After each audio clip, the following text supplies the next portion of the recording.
Shalom, everybody, and welcome to the Yishai Fleisher Show, broadcasting live from Judea to the world, to you, wherever you are, and you're a part of it wherever you are. Did I say that already? God bless you, and Shalom.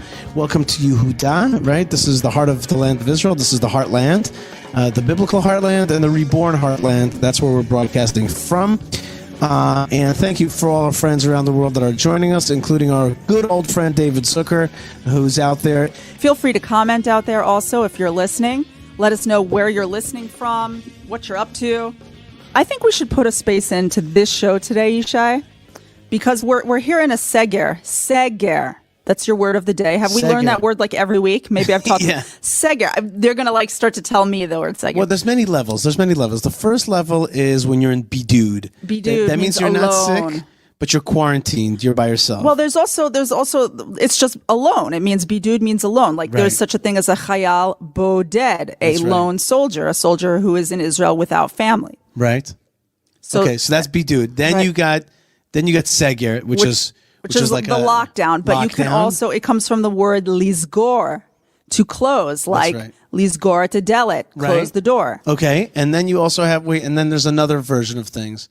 Well, you have to get a bdika, which means you have to get checked. You have to get a check, yeah, okay, and then you get a, how do you call swab up the nose? Bdikat corona. No, you made it sound too nice. Yeah, the swab up the nose, bdikat corona. But I think, Yishai, on this and now we're waiting for the vaccines. A lot of people are getting the vaccines. Well, it depends what country you're in. In Israel, a lot of people are getting the vaccines. In America and almost everywhere else, a lot of people are not getting the vaccines. And the word for vaccine is chisun. Chisun, okay? Lehit chasen, to inoculate. To inoculate, to get the inoculations. I'm a lot of my friends tell me don't get it.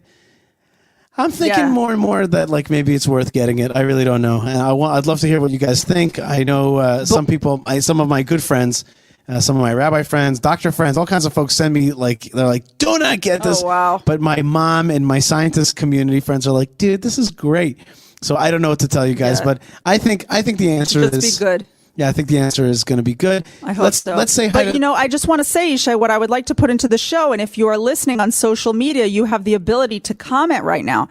So if you're listening on Facebook, if you're listening on YouTube, if you're listening on Twitter, you have the ability to post a comment right now. So if you know somebody who is suffering from coronavirus right now, I would love if you would put their name into the comments, and we can say a little prayer for them here in the Holy Land. That's right. And maybe we'll just, help nudge them toward health. Speaking of the Holy Land, do you like the background, Malkah, that I chose for today's show? I do like the background. I like it because it's wintry. I just took that picture yesterday. It's nice. I took that picture yesterday myself. That is my self picture. I don't think I did anything other than the phone did its little magic by itself. We got people praying in Ohio. That's Catherine. We got Jesse watching in Canada. We got our friend Erica, who's from Sweden. We got Lou. We got Cornell from Romania. Jinx, you want me a Coke? You know what's the best thing about Romania? Melania. Okay. Do you guys love Melania in Romania? Things about Romania. Yeah. There's also Tzipi Treman, one of the best Romanian people ever. Romanian. That's right. We got a lot of good friends with us today. One friend that's not with us today, we started talking about this, is Sheldon Adelson, Here he is. passed away. If you're watching the show on social media, you can see his picture that we're putting up right now. And he passed away. And before we had to go down to fix some technical difficulties, I was about to read to you some of these.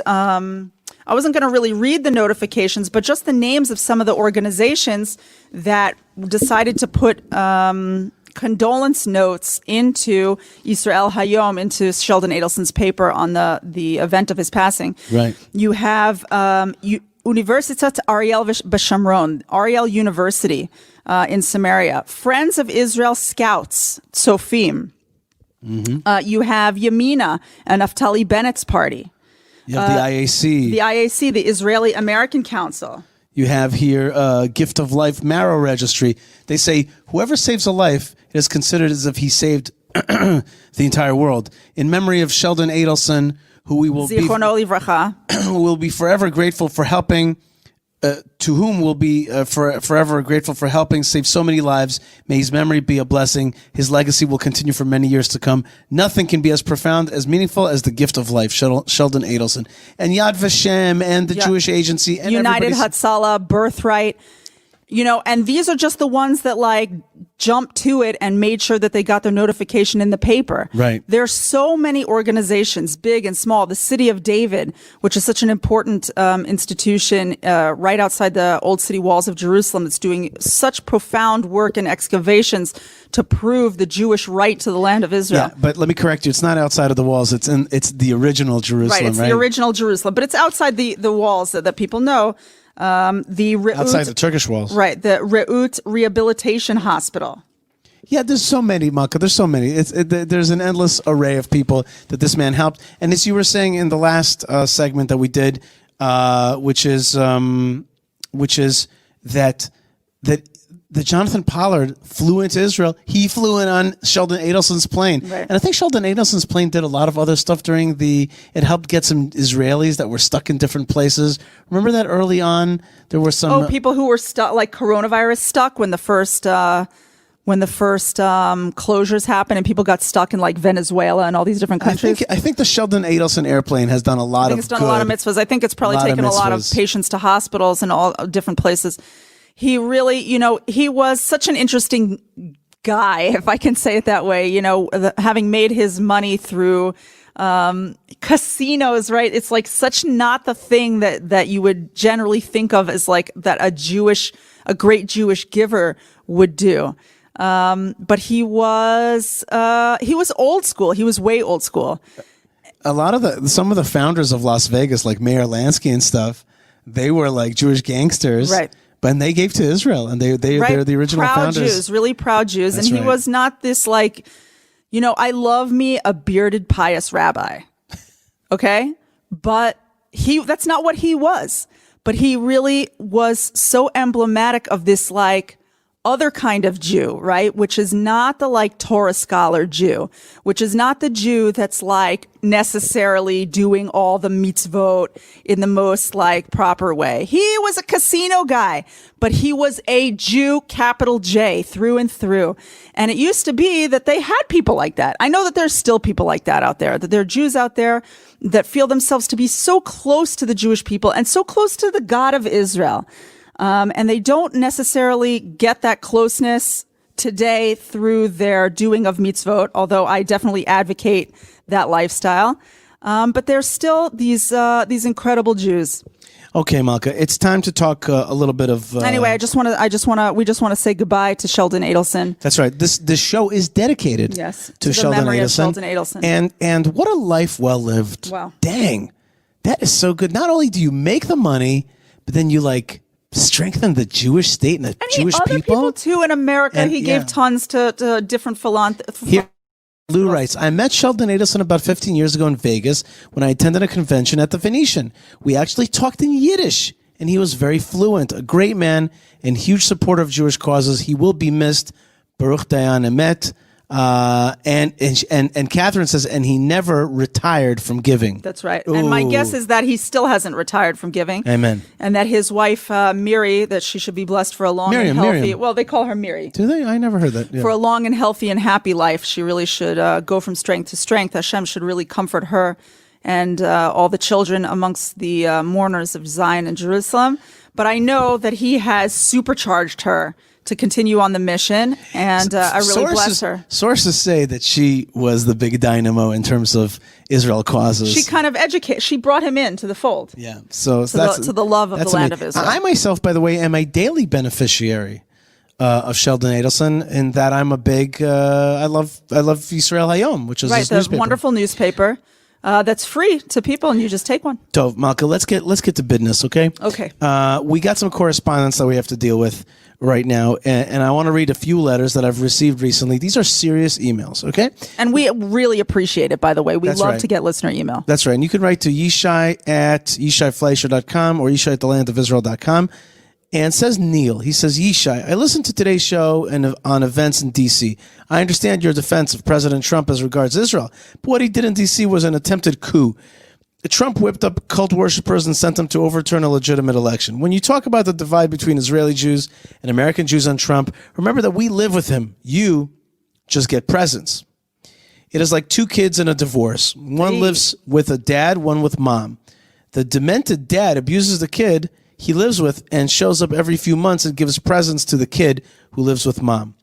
We get him saying Nazis are fine people, tear gassing peaceful protests, hate rallies, attack on journalism. They refuse to call white men who kill in synagogues terrorists. And says you get presents. Right. I love Israel. I've been there 3 of the last 4 years. But I firmly believe that Israel and the world will be better if America is not under a dictatorship and Trump is the definition of a wannabe dictator. Bless God, he failed. Please understand your abused brother, says Neil. Neil, excellent email. Okay, thank you, Neil, for that. Was I liked the analogy, by the way. Yeah, it was a good analogy. We want to understand. We want to be understanding of that situation that American Jews find themselves in. Wait. That this is a perspective. This is not a situation that American Jews find themselves in. This is how Neil sees it. Right. I have many friends. Right. Many friends who do not see it this way. In the United States, who do not see it this way at all. I have a lot of friends who just say, but you know what, before we get any deeper into this, before we get in just one step deeper, I want to make something clear. This show is about what's happening in Israel. This show is about Israel's light going out into the world. This show is not another talking head about American politics. But that's not what he's talking about. He's talking about the lives of Jews in Israel and the lives of Jews in America, and that is what our show is about. I agree with you. And I just wanted to make it clear that you understand that this show is really This is not Fox News. This is not Fox News, okay? Or CNN, for that matter. May it have the budgets. Amen. Amen. But what I want to say is this is a perspective, and I know this perspective, and I have other friends who don't see it that way, who see President Trump as having maybe an eccentric personality, maybe gaudy or whatever it is, but at the end of the day, a fine person who wants the best for America. Maybe this last DC thing got out of hand, and there's different versions of that as well. And as to why that happened. Yeah, but the bottom line is, I think that you wrote there, Neil, that you think it was a legitimate election that he challenged. And other people will say, and I think even 40% of Democrats are doubting the veracity of elections in America. There's a lot of people who feel like America needs election reform, and there was a lot of doubts raised. And I don't think that as far as I understand, I don't think that the evidence was really looked at. But I want to say something. This is not my department, and I want to say that if you're saying that we're getting presents and you're getting abuse, okay, in the sense that I'm not saying okay like I accept that. I'm saying I can hear what you're saying. I am sharing with you the perspective from here. Right. And the word presence is, and I heard this also from David Horowitz at the Times of Israel. I don't think that is a fair word. Presents, gifts, these weren't gifts. This was a complete change about the status of Israel in the world.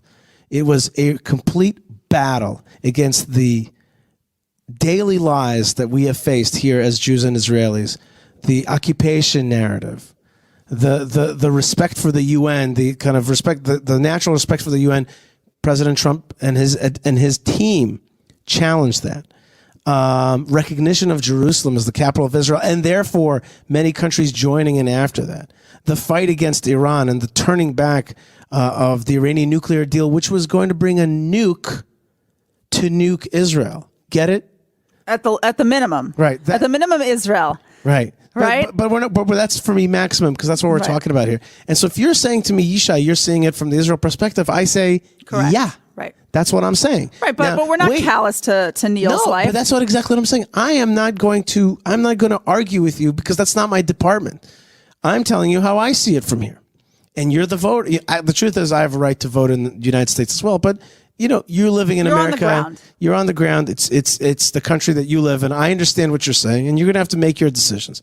I frankly think that being making it out to be like, okay, you guys are in Israel, so you're benefiting, but over here we're suffering. It's like this. If President Trump helped, in my opinion, the Jewish people move forward in the land of Israel, that's a big deal. That is huge. That is important. And not only that, to rectify the sins of the United States of America, for supporting our enemies so often, for calling for a two-state solution, for giving Yasser Arafat a right to stand on the lawn of the White House, and for later getting him a Nobel Peace Prize. These things were sick. These lies were sick. And the fact that this man challenged that is huge. Now, he didn't work out for you. Okay. But for me, I'm going to consolidate the gains, the pro-Israel gains, and I'm not going to allow the anti-Trump people who want to not only make him be tameh, what do you call it? Like dirty, basically, to sully his name. To sully his name. I'm not going to let them also take down with that the great accomplishments that we've had here in the Middle East. So for those people who want to, burn his name as effigy, okay, that's your I don't concur personally, but that's your department, and I can understand where you're coming from, maybe. But what I can say to you is that let us not lose perspective. Like for a person like you, Neil, who loves Israel, be careful that you don't allow the other guys to use you to besmirch President Trump, but thereby also lose the incredible gains that we've had, including, for example, the Pompeo Doctrine, which was the recognition of Jewish rights in Judea and Samaria. Like, that's huge. These are profound changes to the atmosphere of the Israel discussion in America. It changed like the whole parameter of how Israel is discussed in American policy. And if it changes the way that it's discussed in American policy, then it changes the way that it's discussed in international policy. And it literally made some countries on the fence with Israel give up their fight with Israel. Yep. They were just like, not that we were at war. A lot of people want to be like, oh, well, you weren't really at war with these countries. Correct. We weren't really at war, but these were countries that stood on the side of anti-Israel. Yes. Perhaps they were kind of dispassionate about it because it didn't really affect them. But then they were just like, forget it. Let's just give this thing up and let's go work with Israel because we're never going to beat this thing. The United States has like fully embraced Israel. We're never going to be able to leverage any kind of anti-Israeli sentiment from America. So, let's just work with them now. Malkah, do you know something we totally forgot? Do you remember that always we knew that the State Department was like the enemy of Israel? That's like an old thing. I used to talk about with people. We used to laugh when I used to say that once a long time ago I wanted to work for the State Department, and we would laugh because it would be like so ridiculous that I would work for the State Department because the State Department is so obviously anti-Israel. But now, if I were to go to people and tell them that I want to work for the State Department, they'd be like, that's cool. I don't know about that. I don't know about working for but what I do know. Not today to work for the State Department. But I mean to say that reducing it to something simpler. I'm reducing it to something simpler. The reputation of the State Department has changed. Malkah, let's make it a little bit easier. The State Department has been a bad force. And then at the head of the State Department came Mike Pompeo, which was an amazing Israel lover. That's to me the thing. Like, wow, you put like a total Israel lover at the head of this aspect of the American government, which has been anti-Israel for a long time. That's a win. Okay, just a few people saying things that I think are useful. We can't forget the Abraham Accords, says Benji Zion. God willing, Kushner will be heard by the Democrats when it comes to unifying the Islamic world with the Jewish people in Israel. That's a big thing for sure. So thank you very much for that point. And also, however, Moshe says something kind of different. He says it also made Israel a partisan issue in the U.S. We'd better duck once the Dems arrive. See, that's a very good thinking point, but my conclusion is the opposite. My conclusion is, since we've made it to such a pinnacle, to such a podium, do not lower yourself. Be like, this is the new gold standard. This is what it means to be pro-Israel.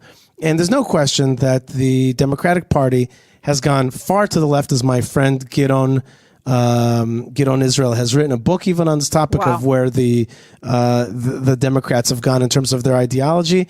And I think, I don't know about the word duck. I think we have to prepare. That's for sure. Well, I mean, right now the Democratic, I don't know if we made Israel a partisan issue, but somebody did, right? And I wouldn't necessarily blame us. I mean, it's kind of petty to think that us being happy about a Republican administration that's nice to us would somehow inflame the Democrats just because it's not them. that seems a little bit small-minded. Or but blaming the victim here. Right. But in any case, Catherine says, yes, the new administration will be placating the squad and will try to move towards delegitimization of Israel. And that's something... could be. That's something. And Moshe says, back again, Moshe says, we need strong leadership for your approach to work. And Moshe, you're absolutely right. But we're always calling for, strong, proud leadership. Jonathan writes another email. Okay. Okay. And he What's says... it called? He says, Malkah nailed it. Malkah nailed it. Bam. That's right. Bam. What did I nail this time? Hi, Yishai. This is Jonathan from Mississippi. I look forward to your show every week. Wow. That just makes me That's feel so nice. cool. Just imagine, close your eyes and imagine the grand Mississippi River, and there's somebody tuned into our show right now. I think they call it the Muddy Mississippi. The mighty Mississippi. That's Not the muddy. That's the mighty Mississippi. Wait, what? There is a muddy river. It probably gets muddy. Yeah. Anyway, I don't know. Again, see, this is an Israel show. Ask me about the Yarden, okay? I look forward to your show. Not as mighty. I was driving to work listening to your show on the DC rides, but when Malkah compared Trump to Herod the Great, I could not believe it. I shouted. I already have a belief that Trump is a type of Herod the Great in the same way that Phineas and Elijah are said to be the same spirit. Consider. Okay, so he goes on and he gives a lot of examples. He says, Herod won the favor of the religious community by making the temple an object of pride. Trump has won the favor of religious voters by being their champion. Herod tried to play himself off as a Jew, even though he was an Edomite or from Edomite roots. Trump tried to make himself play himself off as a Christian, even though he said in an interview that he has nothing to repent of.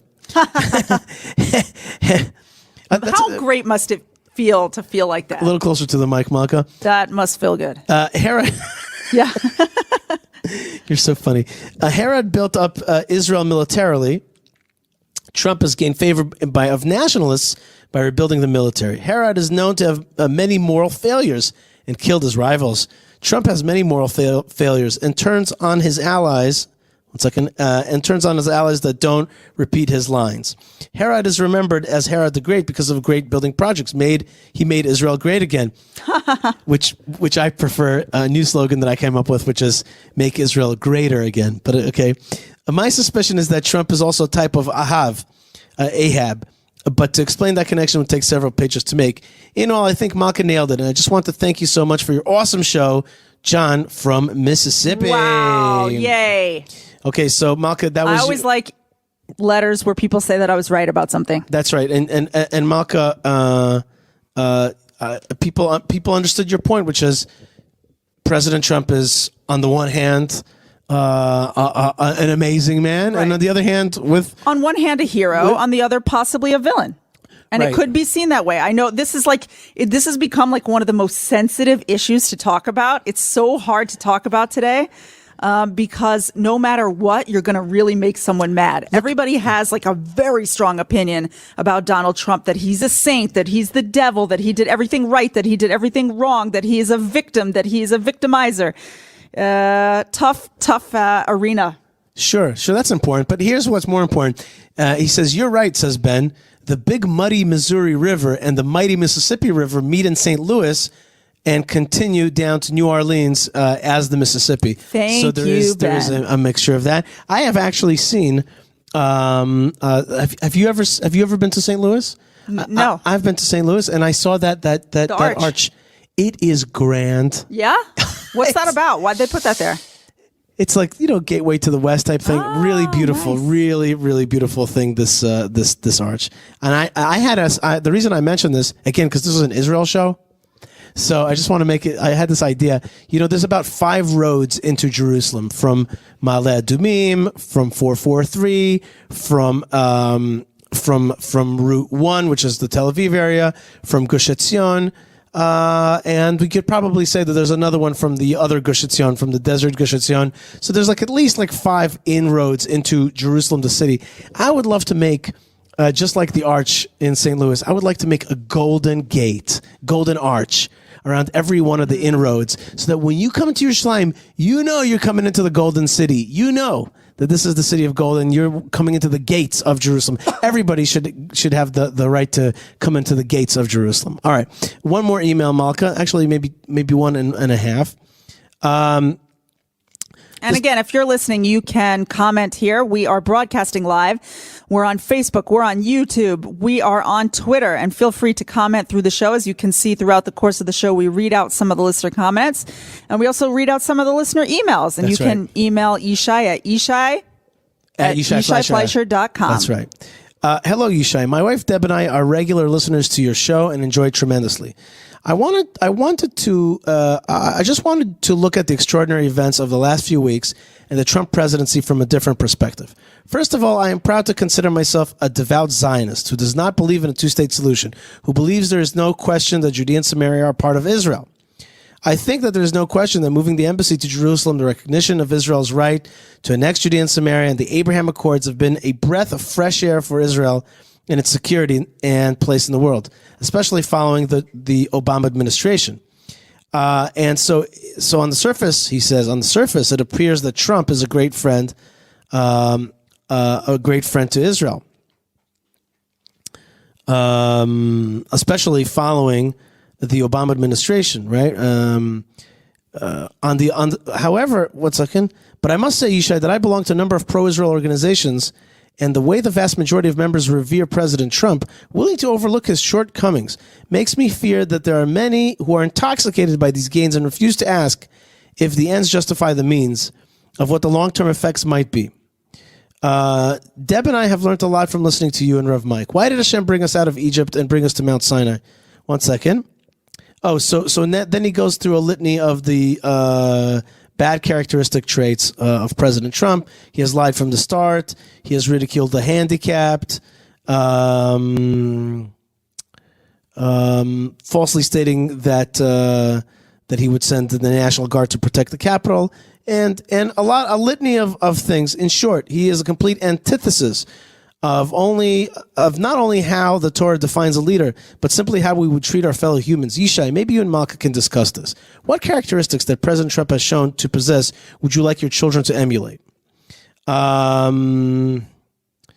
Why would Hashem do this? This is a question that you and Rav Mike should discuss. I look forward to your thoughts on this, Yishai, and enjoying your podcast for many years to come. Best wishes to you, Malkah, and all those that we hold dear. Wait, here's a good question. I like it. And he puts it in bold, so I want to read it out loud because it was important to him. He says, the question I have, what I think about when I can't sleep, is why Hashem would provide such a person to be Israel's greatest friend. Mm-hmm. I'm gonna give you a very simple answer. Actually, there's actually I think a very simple answer, and this is not a godly answer. It's just a simple answer. There was a lot of what we call in Hebrew muskamot, a lot of agreed upon social agreements, social contracts. And when you're in a place like Washington, D.C., the powerful people, the money people, you basically cannot do what you want. There are interests.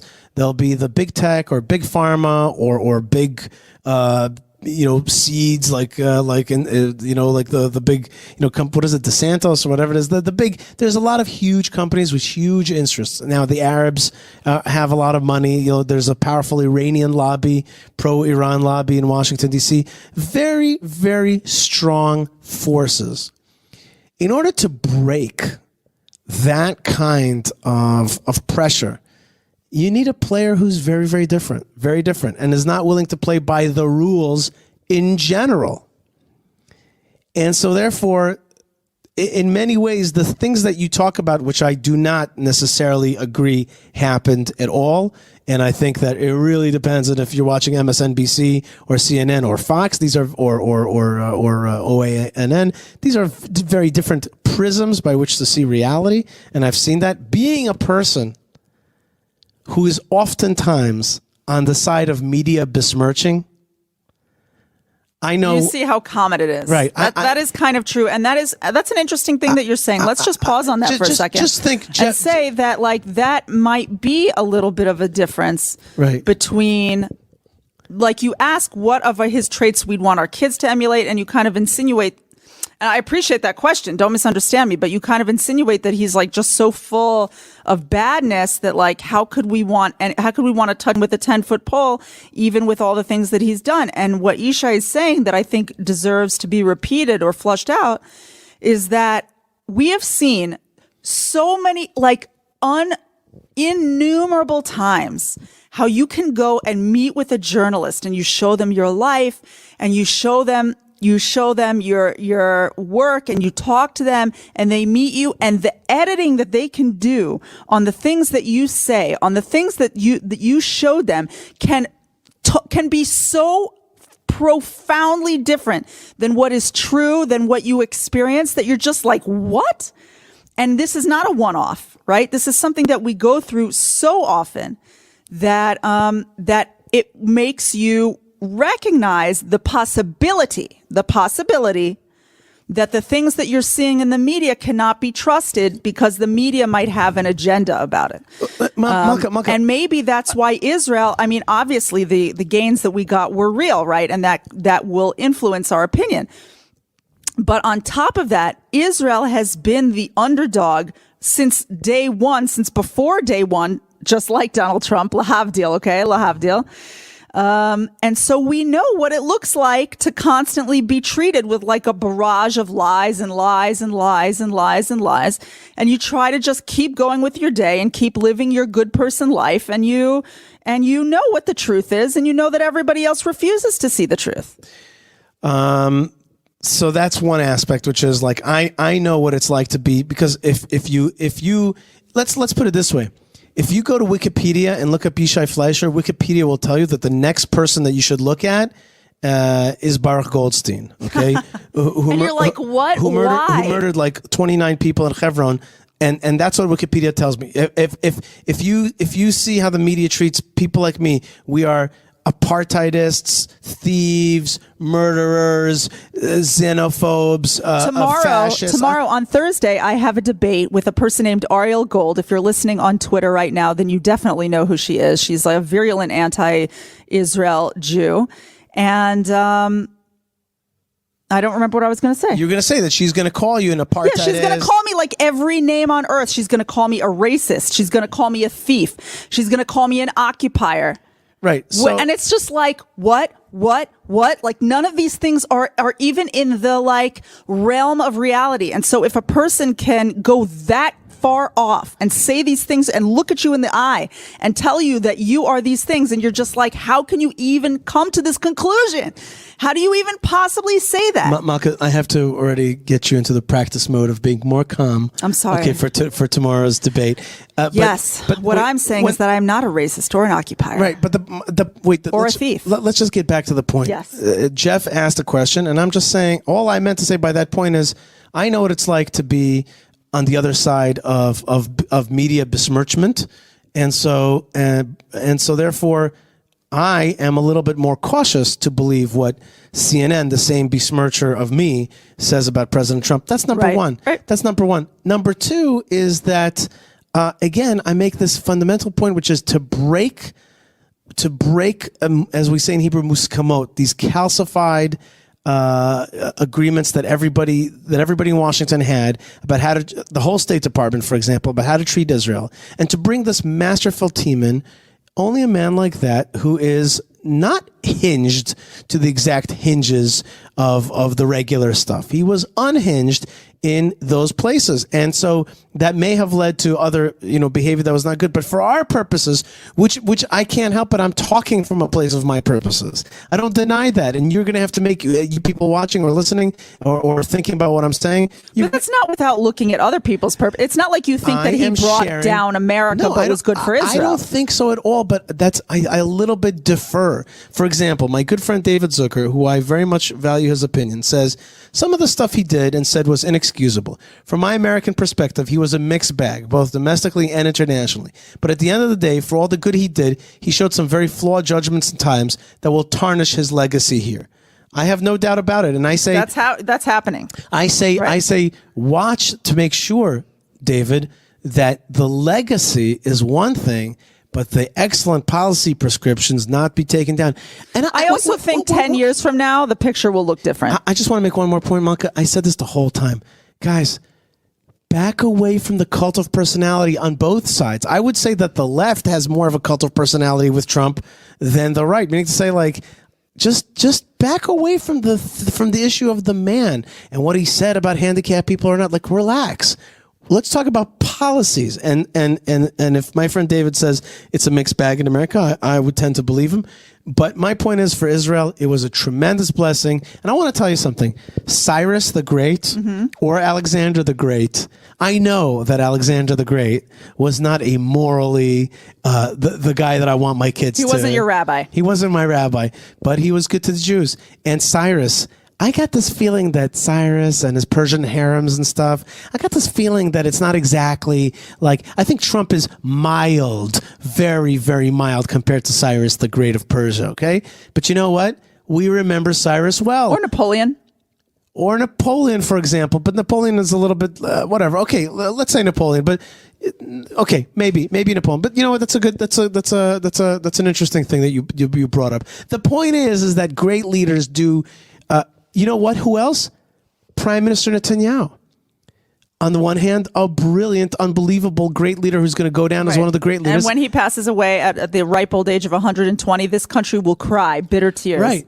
But I promise you that there are people in our country here who would love to see his head on a stick, okay? And are sickened by him. Right. They think he is evil. He's the devil. So what can I tell you? You know, such is life. Such is nation building. I am looking towards policies. I'm coming from a biased, particularist outlook of trying to see this nation move forward. However, I believe that biased particularism also leads to blessing because, again, I believe in the Torah, I believe in God, and I believe that those who bless Israel are blessed, and I really do believe that. I think President Trump has done great things, and I think his team did great things because when you say Trump, that means to me Pence and Pompeo and Jared and Ivanka and David Friedman and other people like Greenblatt and other good people. By the way, I've met a lot of the underlings in that system, and they're amazing pro-Israel people. And so, yes, you're listening to an Israel show. I'm giving you the Israel perspective. I'm not giving you the Washington, D.C. perspective.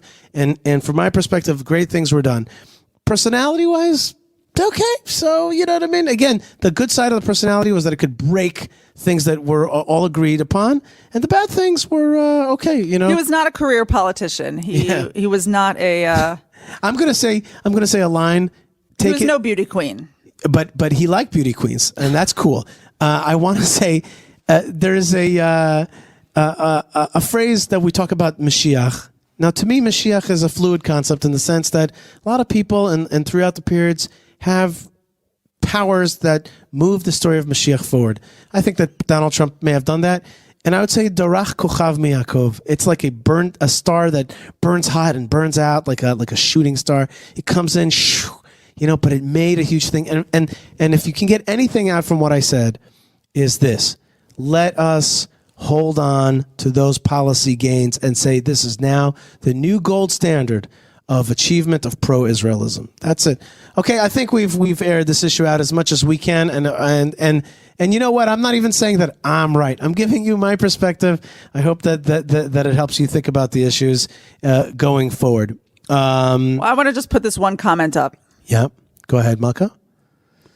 Daniel. From Daniel Bright, who says, I hope Israel becomes independent enough to not give a toss who the president outside it is. Hashtag he Brexit. You know what? Amen, brother. You know what I mean?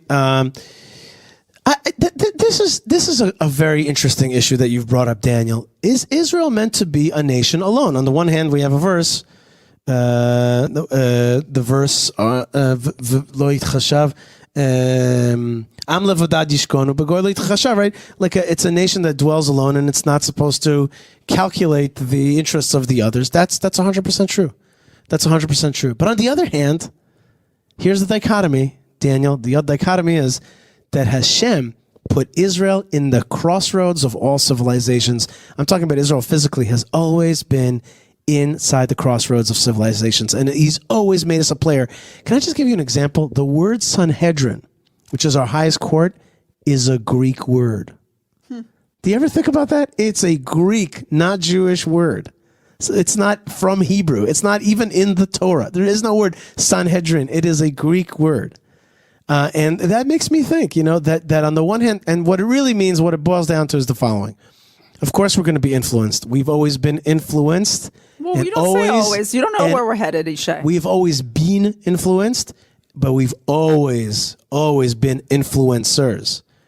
The bottom line is the morality and the service of God is something that is ours to give and not to get. Nobody is going to teach us the service of God and our relationship with God. And even that sometimes can be tweaked sometimes from a person from the outside like Jethro. All right?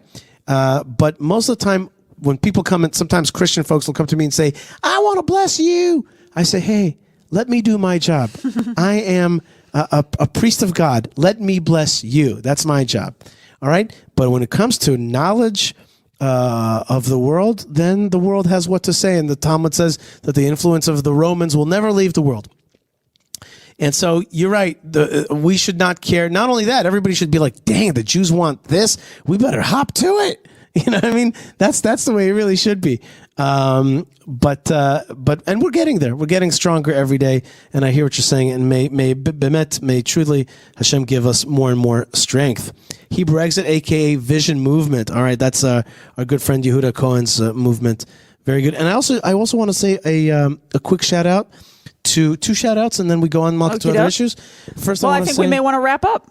Oh, really? We've been going for like an hour. I don't want to stop talking with you, Malkah. Yeah? Yeah. If people just keep writing about how right I am about everything, maybe we can keep going. First thing I want to say hi to my buddy Mike Beresin, who is watching the show. He is a great trainer in Jerusalem Fitness. I think it's JerusalemFitness.com. So check out Mike Beresin. He will make you fit and happy, and he's smart like a knife cutting. You know what I mean? And he'll really care about you too. That's right. That's been my experience. That's it's right. It's not just a job. So that's Jerusalem Fitness.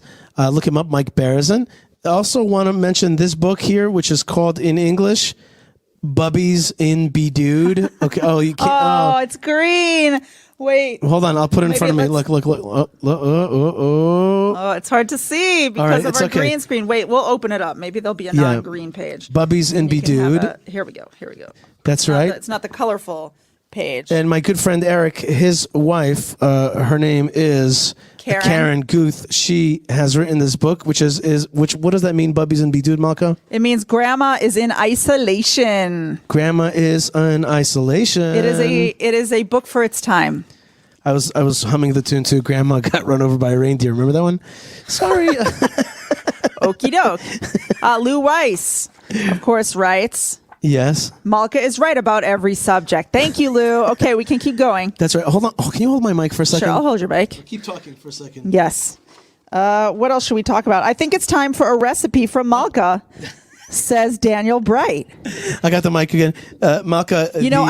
We have friends who have corona. Wait. Hold on. Okay. I'll tell you about my recipe after this. Right. The website for this Bubby books are Tell Me a Story, Bubby.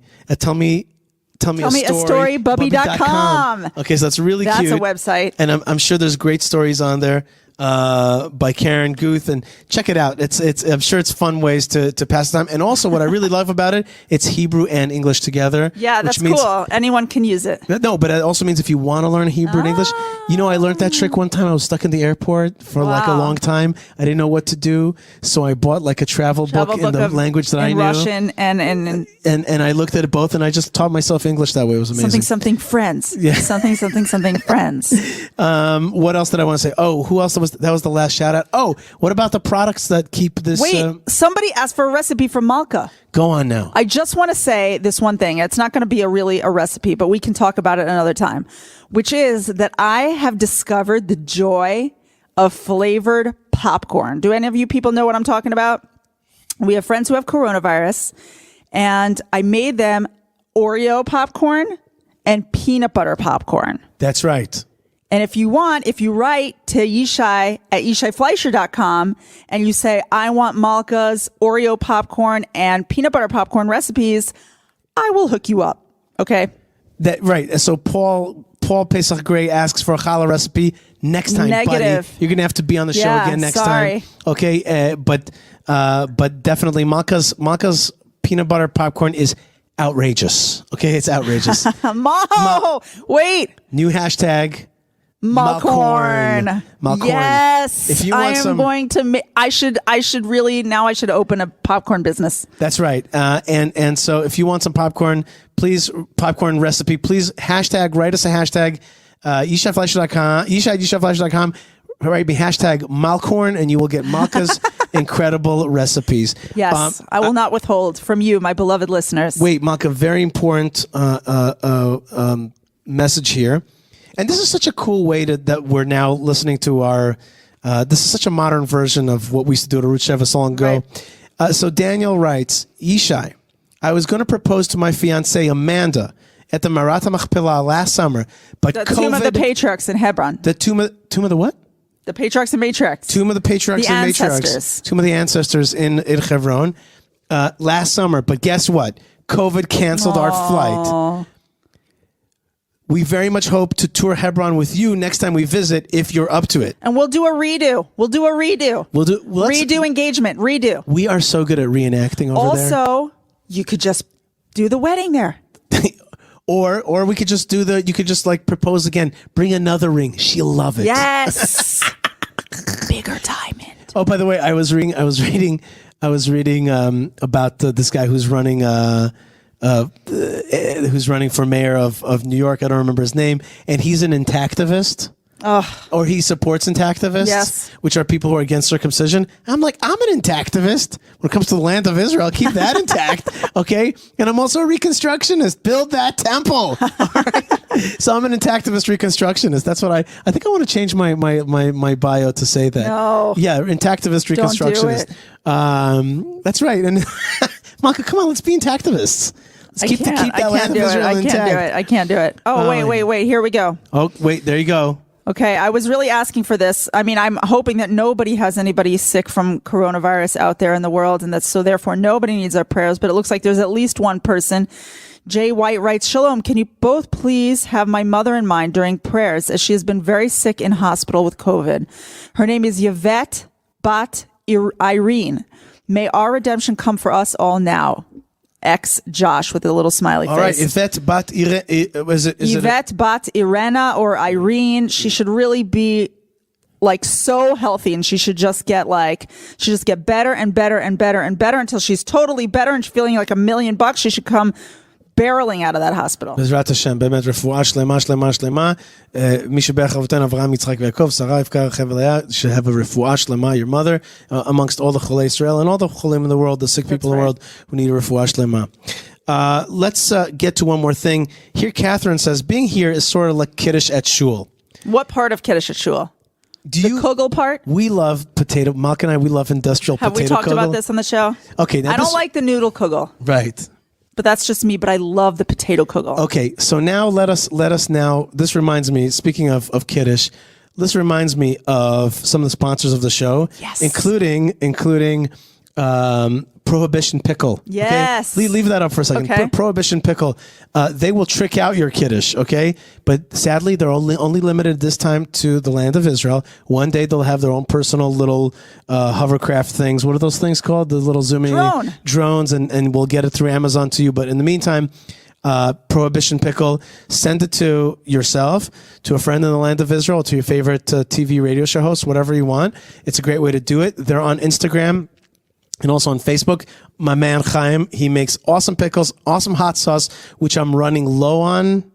And I like the very many different kinds of pickles, and he makes great herring.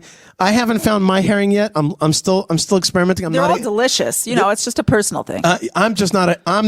You're not. I'm immature. Not like a herring dude as much. And I come from a Russian family. It's crazy. You like the pickles a lot. You're always eating those pickles. I love them, and I like them at evening time. Little nighttime pickle with a little bit of Gold Star unfiltered.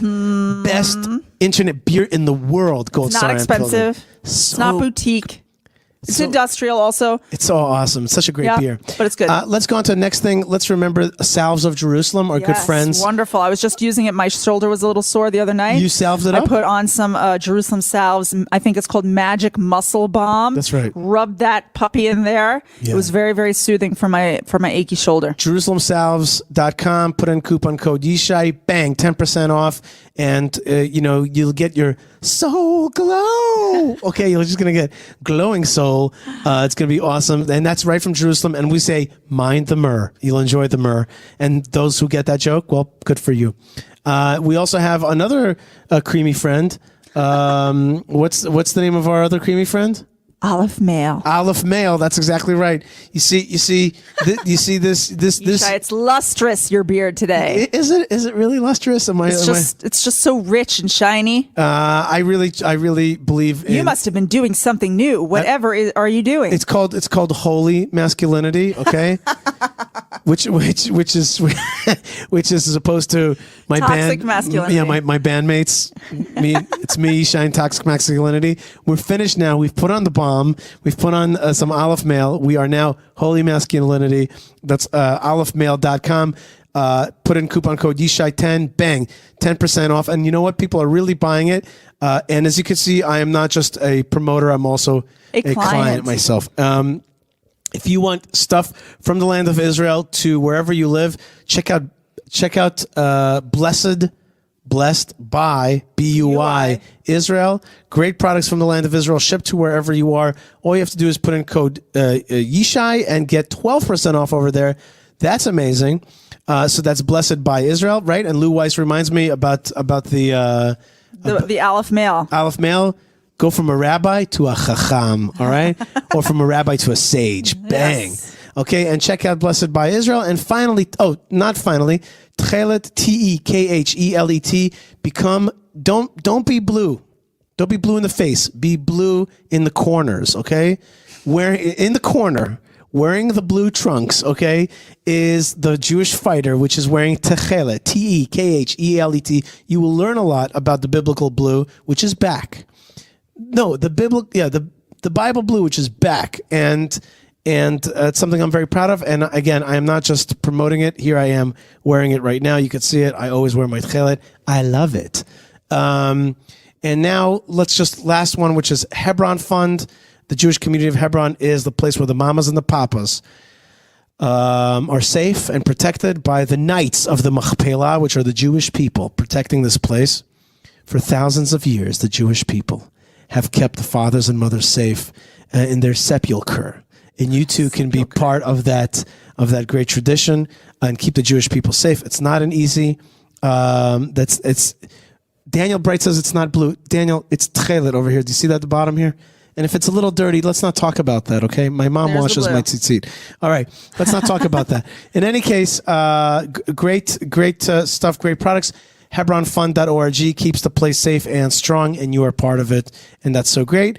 Lastly, the Land of Israel Network has many other great shows, and of course, YishaiFleisher.com is a place that you could support, you could donate, you could be part of building the Land of Israel together. We have refreshed our website a little bit, so come in and check it out. It will smell so refreshing to you. You will be refreshed.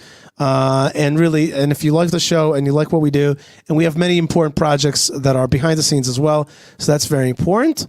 And finally, I want to thank the sponsor of the show, Sheldon Adelson. I wish. Yeah, not exactly, not but yet. But you know what? I feel you, Sheldon. I feel in you, Sheldon, and I say Shalom, Sheldon.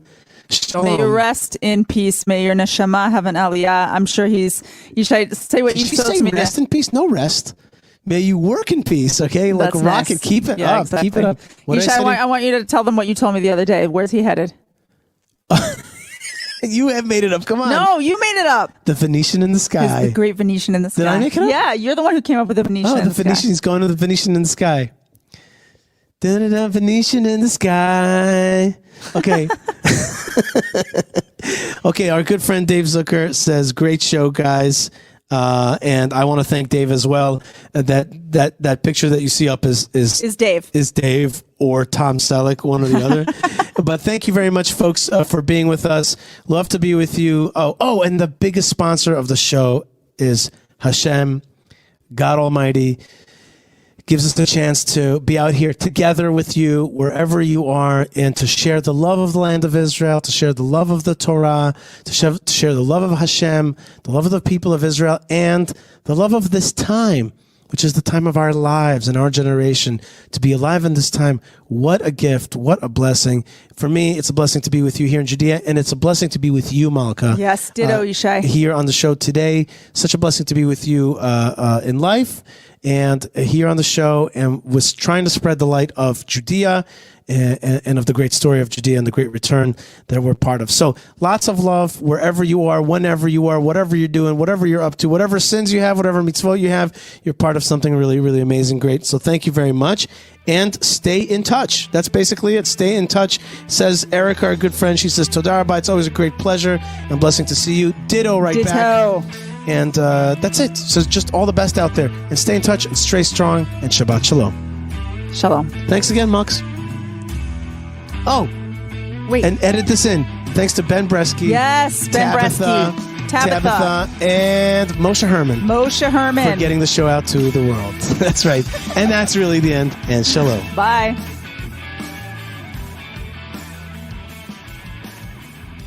You're listening to the Land of Israel Network at thelandofisrael.com, broadcasting the truth and beauty of Israel to the world.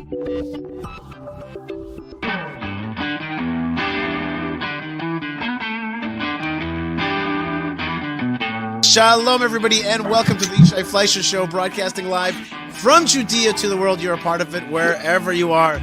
Shalom, and welcome to folks all over the world who are joining us live stream on Facebook, on YouTube, and on Twitter's Periscope. And shalom, and welcome to Rav Mike Feuer. Rav Mike, thank you so much for joining me today. Shalom, Yishai. It's great to see you. Okay, and in the background right now, Erica says shalom from Sweden, and Lou says, is that from the Simpsons version of Pharaoh? That's my background. I think that is exactly right. Looking like it seemed like a menacing and yet story like Pharaoh for us.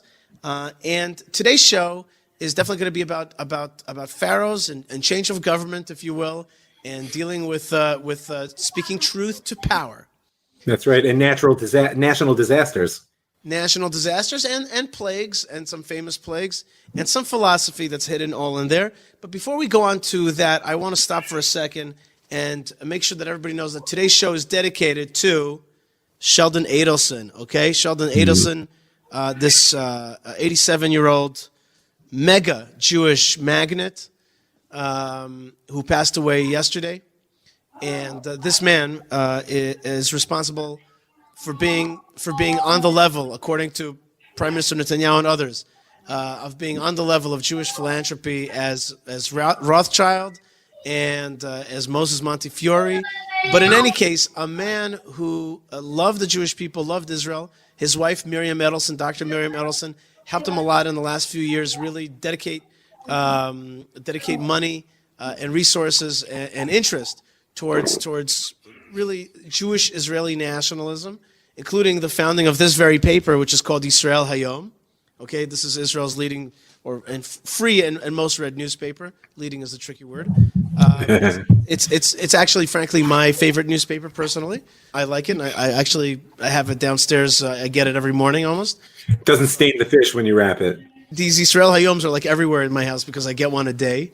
But also, I wanted to say about Sheldon Adelson, just like one little vignette from Sheldon Adelson that I had to do with was that I was actually with our mutual friend Zev in Washington, in Las Vegas, Nevada, and we were at the Venetian for the Republican Jewish Committee's convention, the RJC in Vegas, and I've attended many Jewish conferences and many over Sabbath, including the AIPAC conferences. It was always hard to go to the bathroom in these big conferences because they have these electric eyes, these sensors, and they automatic toilets. Yeah, automatic toilets. I'm not talking Japan automatic toilets, but I am talking automatic toilets.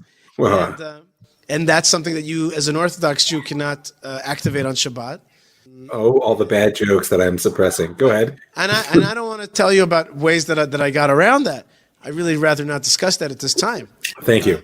Thank you. But what I do want to say is that when I got to the Venetian on Shabbat, the Venetian, you wouldn't think it's like a casino, for God's sakes, and you wouldn't think of it as the most Shomer Shabbat place. But it had, in the RJC pavilion there, it had Shomer Shabbat. It had little strips that said on them, little signs that said, this toilet is for Sabbath observers. Okay, You picture everybody else in line. It's like, how come those Jews are all gig ahead every Saturday? They were simply Sorry, dude. You don't have to. non-sensor toilets and non-sensor sinks. So it was just like, like the simple understanding that this man and his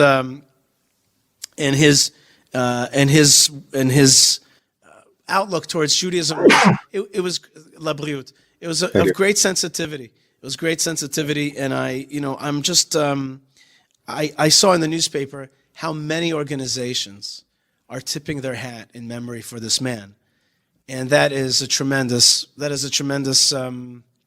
proof, a tremendous witness to the things that he's done. Prime Minister Netanyahu himself can thank Sheldon Adelson, and also the current president of the United States can also thank Sheldon Adelson for millions of dollars of investment. I did see some anti-Zionist, far-left commentators on Twitter saying this is a great day that Sheldon Adelson has died. That was an ugly kind of commentary, but it just goes to show you. I mean, he represents the arch enemy in their eyes, and this is one of the challenges that the discourse has reached right now, is that competing visions for Am Yisrael have become enemy visions. Not to speak of the American political culture, and I pray fervently that the extremism that's kind of taken hold of the American political discourse shouldn't come to ours. But it's symptomatic. Meaning, okay, so the guy had a worldview, many people oppose it, but to celebrate someone's death who was so dedicated to Am Yisrael it reveals many things. I'll leave it that way. Rav Mike, do you think that it was that it's coincidental that this happened at the very end of the Trump presidency? Like, do you think that there was is it a scene change, or was it any way poignant, this kind of timing? Well, I mean, poignant, no question. I mean, accidental is a question of agency and ratzon, and I'm not privy to God's plan. I mean, you can say for sure it wasn't accidental because there's no such thing. What are we meant to derive from it, and how are we meant to understand it? Well, okay, so that's in the hands of humanity, right? Like, that's kind of like Hashmayim Lashem Ha'aretz Natan Libnei Adam, right? God does what God does. The job of interpreting and building upon and really embodying belongs to us. So, yeah, you could look at it as a passing of an era. You could look at it as a tragic loss. You could look at many things. Well, tragic, it's hard to say, because at the end, he was an older man, 87 years old. That's not super old, but that's well on in years. I didn't actually. The tragedy wasn't for him, in my eyes. Just want to be clear: is that it might be more of a tragic loss for those whom he supported, for whom he represented a model of leadership. There's a lot of attack on the leadership of the institutions of the conservative world right now. Right. If you want to put President Trump in the conservative world or not, there's still a lot of an attack on it. So that's what was my intent in terms of tragic. I just want to say that I think the last public act that I know that Sheldon Adelson did was to send his private airplane, and I think he's got a fleet, but like his private 747 to bring Jonathan Pollard home. Yes. Jonathan Pollard. That's the last one I'm aware of. Yeah. Huh? That's the last I'm aware of. Right. But like, to me, it's like, and the last thing I'm doing is I'm sending my airplane to bring Jonathan Pollard home. And that's, I don't know, very touching to me. Very, very touching to me. Very touching to me. In any case, one more time, Sheldon Adelson, a great man, a great philanthrope, philanthropist, not philanthrope. I don't think there's a word like that. Philanthropist. I was going to let it go. Yeah. Did great things for Am Yisrael. And I think Prime Minister Netanyahu was really honestly choked up yesterday, which was cool to see him. And yeah, a certain window has closed, and Bezrat Hashem, of course, Lo shivi im nedive amo. May God help me sit with the compassionate ones, the generous ones in the nation of Israel. He certainly was that, Sheldon Adelson, and we, Bezrat Hashem, hope that more will rise up, more great people using funds in that way. I'm going to make an off-color type of joke. Can I make an off-color joke? Is that okay? I'll put my fingers in my ears. Okay, here's how it goes. This warning, it's just meant to put a smile on your face and for a thought. So don't take it the wrong way. Anytime you got to do that now, I hear the axe is already being sharpened. Because no, you know how Go ahead, it's your neck. Stick it out, dude. Stick it out. People flip out at everything today. So here's what I want to say. I told this to my kids. I said, look, when the enemies of Israel, when the Gentiles who become enemies of Israel want to take our money, so they kill us and they pillage us and they destroy us and they burn the synagogues and they take the stuff and they loot and who knows what they do, and they send people on trains and all kinds of stuff. When the Jewish people are like, we want to recoup some of that money back, we make casinos and we say, come in, have some fun. Nobody's going to get hurt here. Just, play a game, pay a little money. Everything is going to be fine. But the house always wins. But the house wins, exactly.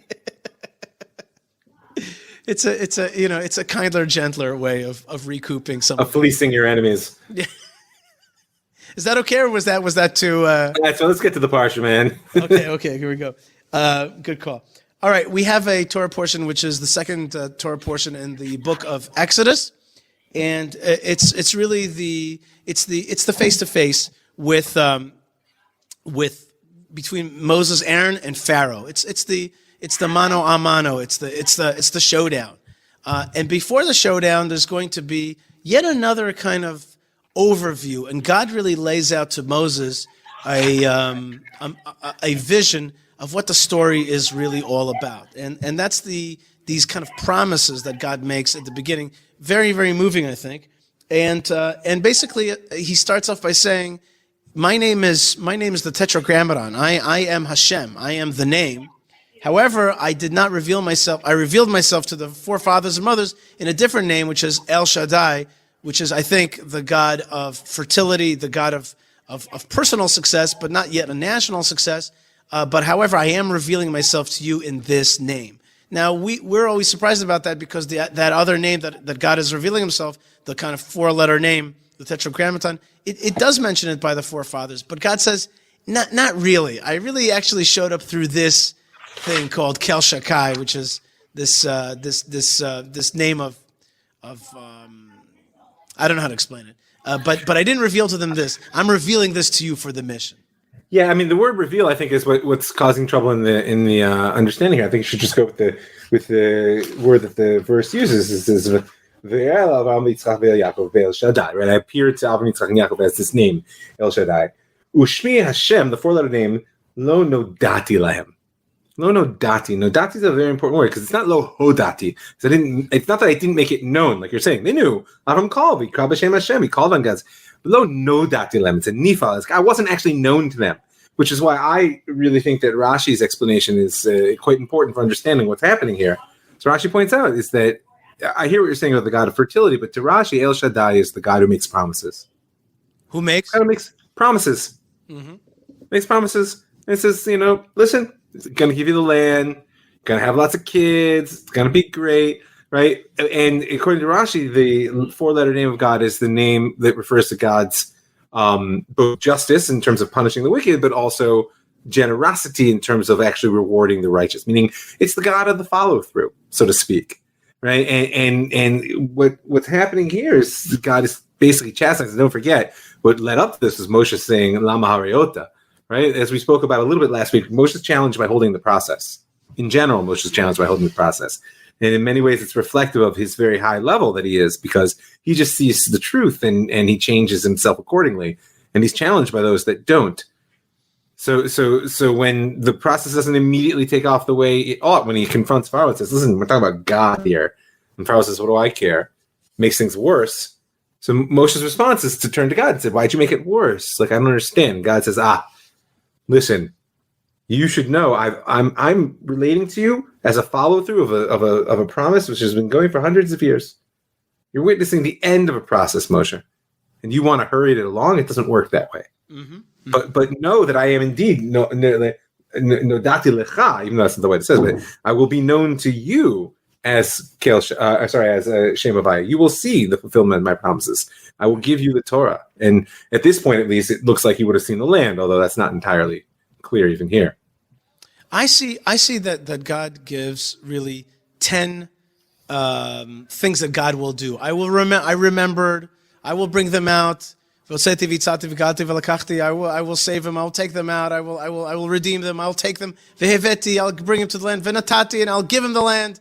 And I'll do everything. And basically, out of this long list, a litany of things that God's like, here's what I'm responsible for. The one thing that he asks us to do is v'yada'atem, and you shall know. That's really the job of the Jewish people. It's like, I will do the stuff, but you've got to recognize who's done it. Because I'm invisible, so I need you to be the recognizer of these things. Okay, that's your job. And one could say it's the purpose of creation. I mean, go beyond the immediacy of the narrative and what's happening in Egypt right now, which makes sense, right? But it's actually the purpose of creation. God created the world in order to be known. And not from an informational standpoint, but all the intimacy of Adam Yadat Chava Ishto, that the man knew his wife in that biblical sense, that intimacy of relationship, which actually produces something new in creation. That's why God created the world and gave us this ability to know. So this is just a turning point in that process. And it's getting bigger from here. You know, as you were saying that about God knowing us and we're knowing God, I looked into my camera, who was just sitting in front of me, and behind the camera I see the hills of Judea, and it just got this feeling like, you know, that God is looking at us in the land, and then I'm looking out and trying to see him, and the reason the camera reminded me of that is because of that verse, Ein be'ain yira'eh el Hashem b'Tzion. We will see God, he will be revealed to us, eye to eye here in Zion. And that's just like you sometimes you look into that eye. How many times have I looked into the eye of the camera? And sometimes you could, if you want, you could, imagine that God's always looking at you, and that's really the eye that's upon us. Well, in front of God, you're live 24/7. That's right. That's right. And then there's a magic word in this week's Torah portion. The magic word. There's actually, in my mind, which one? What's the word? Please. That's the magic word for the kids. In this case, it's I will bring you to the land that I promised Abraham, Isaac, and Jacob. Venatati ota lachem morasha. I will give it to you as a morasha. What's a morasha? It's a camp. There's camps named morasha. Yeah. But the word morasha means an inheritance, an internal inheritance, an inheritance that you can't kind of give away, something that is non-fungible, kind of. You can't. Well, it's important in English to recognize that an inheritance shares, at least to some degree, a meaning with the idea of something which is inherent. Mm-hmm. Right? When you inherit something, it's not the same as purchasing it. Even though legally we could say that either way it's your possession. But right. I'll ask you very simply: if I own a camera and you want to buy it from me, until you buy it from me, whose camera is it? Yours. Right. But if you're going to inherit a house from a relative, when that relative, odd man of the stream, leaves the world, right? Whose house is it while that relative is still in the world? Their relatives? Yeah, but it's also yours, not yet. You understand? Meaning the purchase, I could decide to sell, I could not. But the idea of an inheritance is it's actually your intergenerational birthright. It is, and therefore, to some degree, inherent in your possessions, though it may not be actualized. And obviously, it gets more complicated. But you understand the difference? And that's why this idea of Morashah is so important. Moshe Kirat Yaakov, like Moshe will say much later in Sefer Dvarim, right? That about the Torah, that there is something which is an intergenerational selfhood, which we receive and pass on. That's right. That's right. And you recommended I read this book by Yoram Chazoni called The Virtue of Nationalism. And one of the things that he says, he's like, what is it that keeps us in bonds of a state together? And it's a whole book about really that, which is what creates a state.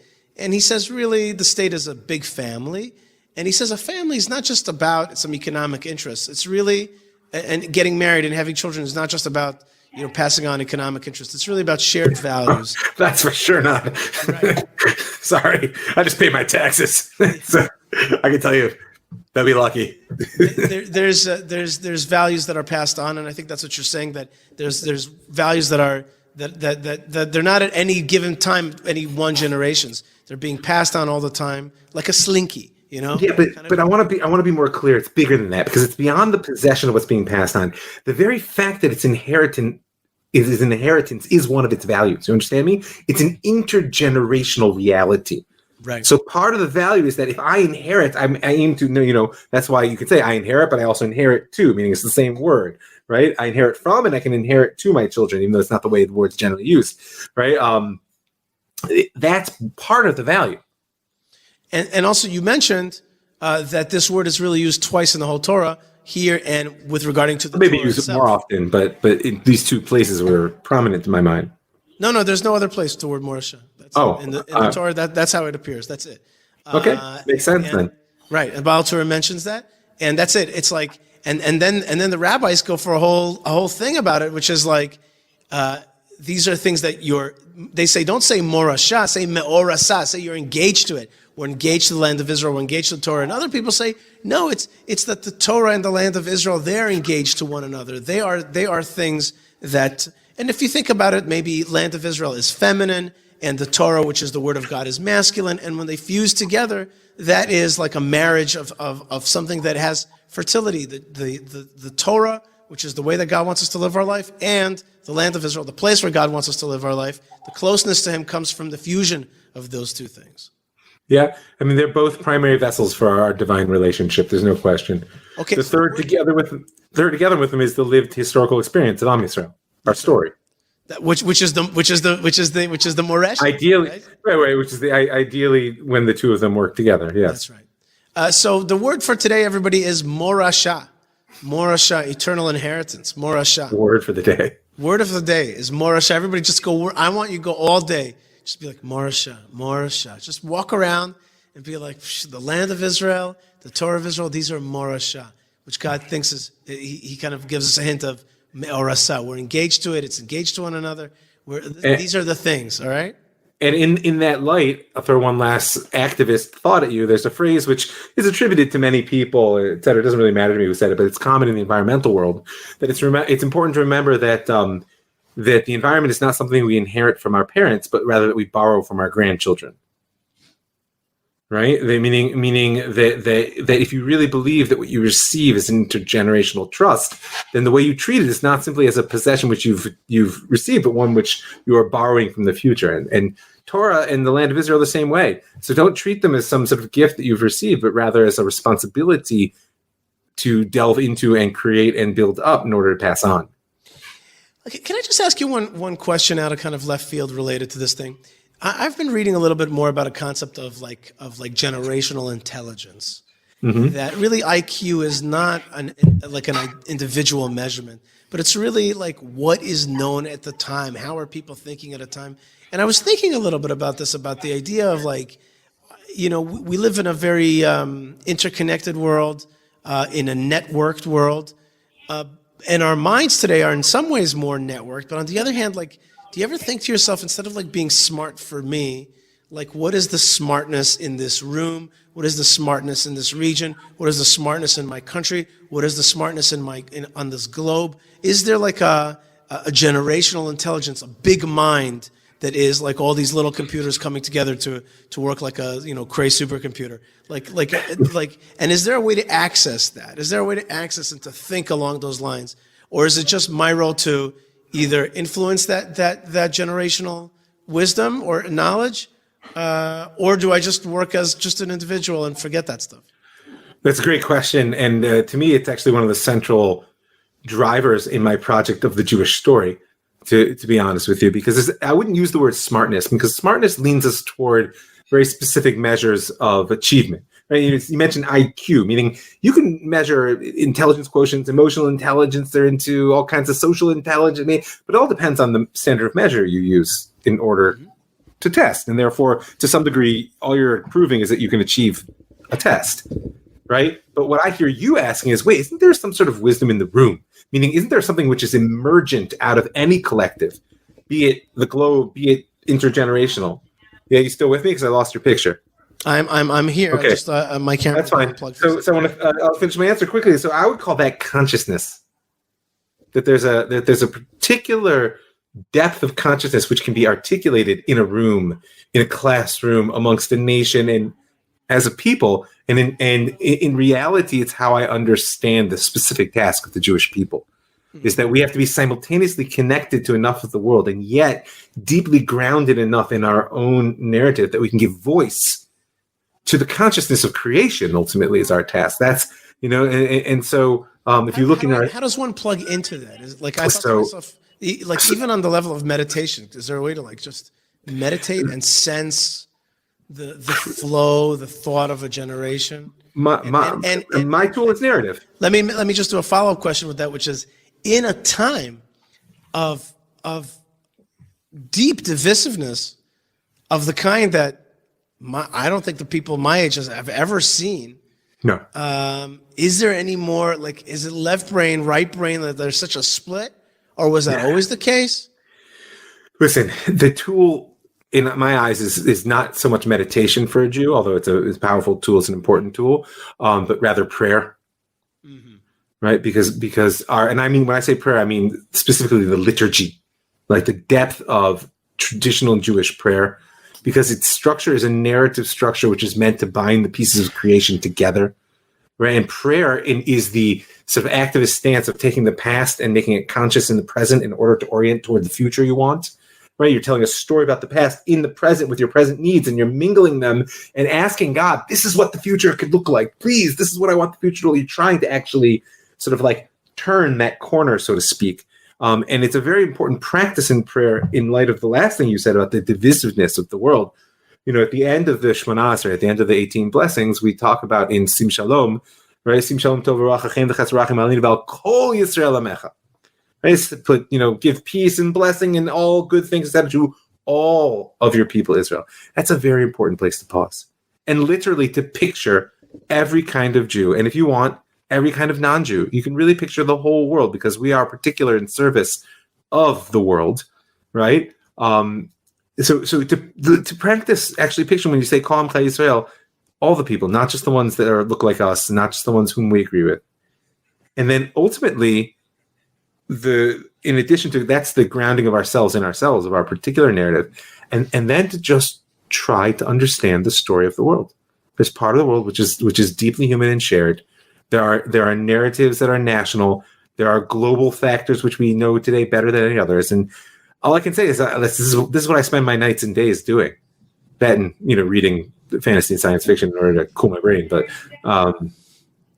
Torah portion is filled with a recurring phrase.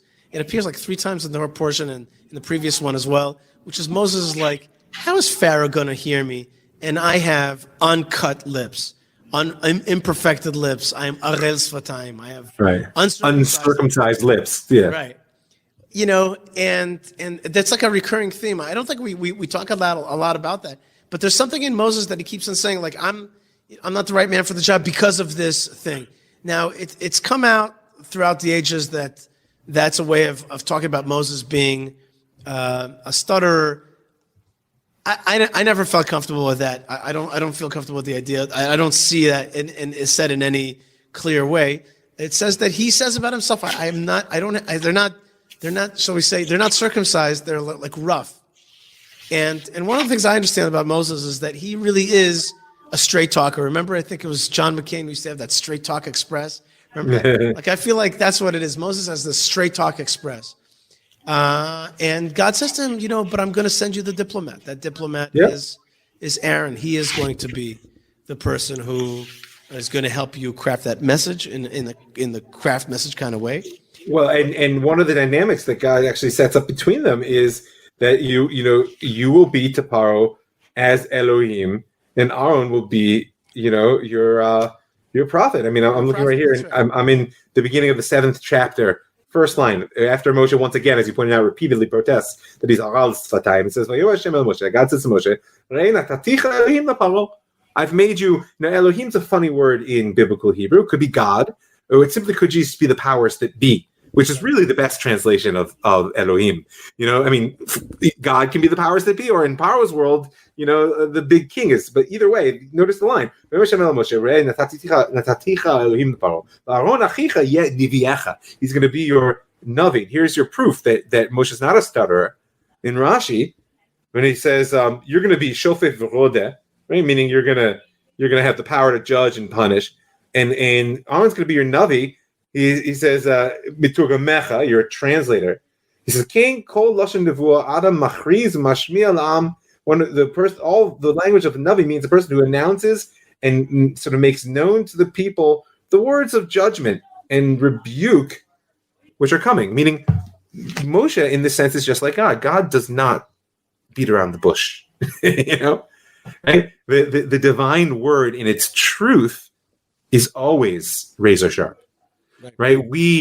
We also seek divine mercy in the way we receive it, in the way we attempt to integrate it, in the way we understand it, which is also a divine attribute. But the word itself is sharp.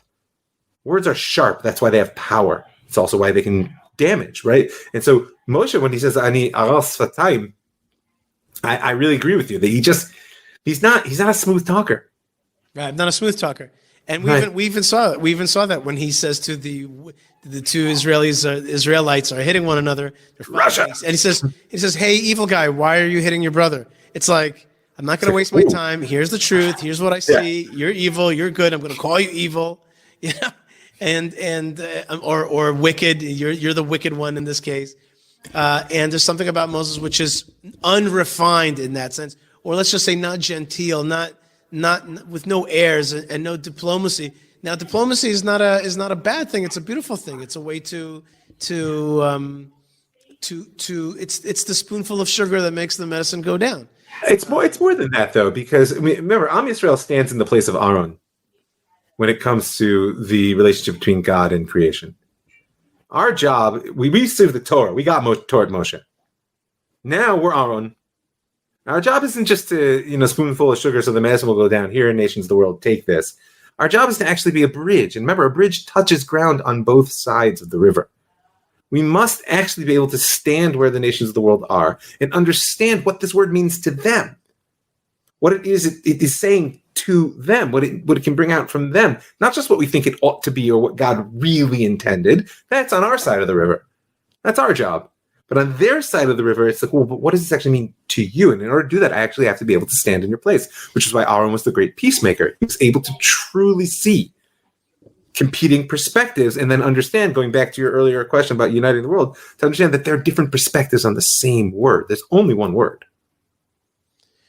At the same time, my theory is that when these two forces are separated, when the truth of Moses is separated from the kindness or diplomacy of Aaron, that's when things go bad. Case in point is the golden calf. When Moses, the man of truth, goes up to heavens, the people say, "Oh, truth doesn't want to come down and hang out with us ruffians. It doesn't want to come down to the bar. It doesn't want to be down here." And so in the relativistic postmodern world, right? It doesn't want that. It wants, it's boshesh laret min har. It refuses to come down. It's embarrassed to come down to our level. And then they turn to Aaron and they say, "Let's sin, let's party."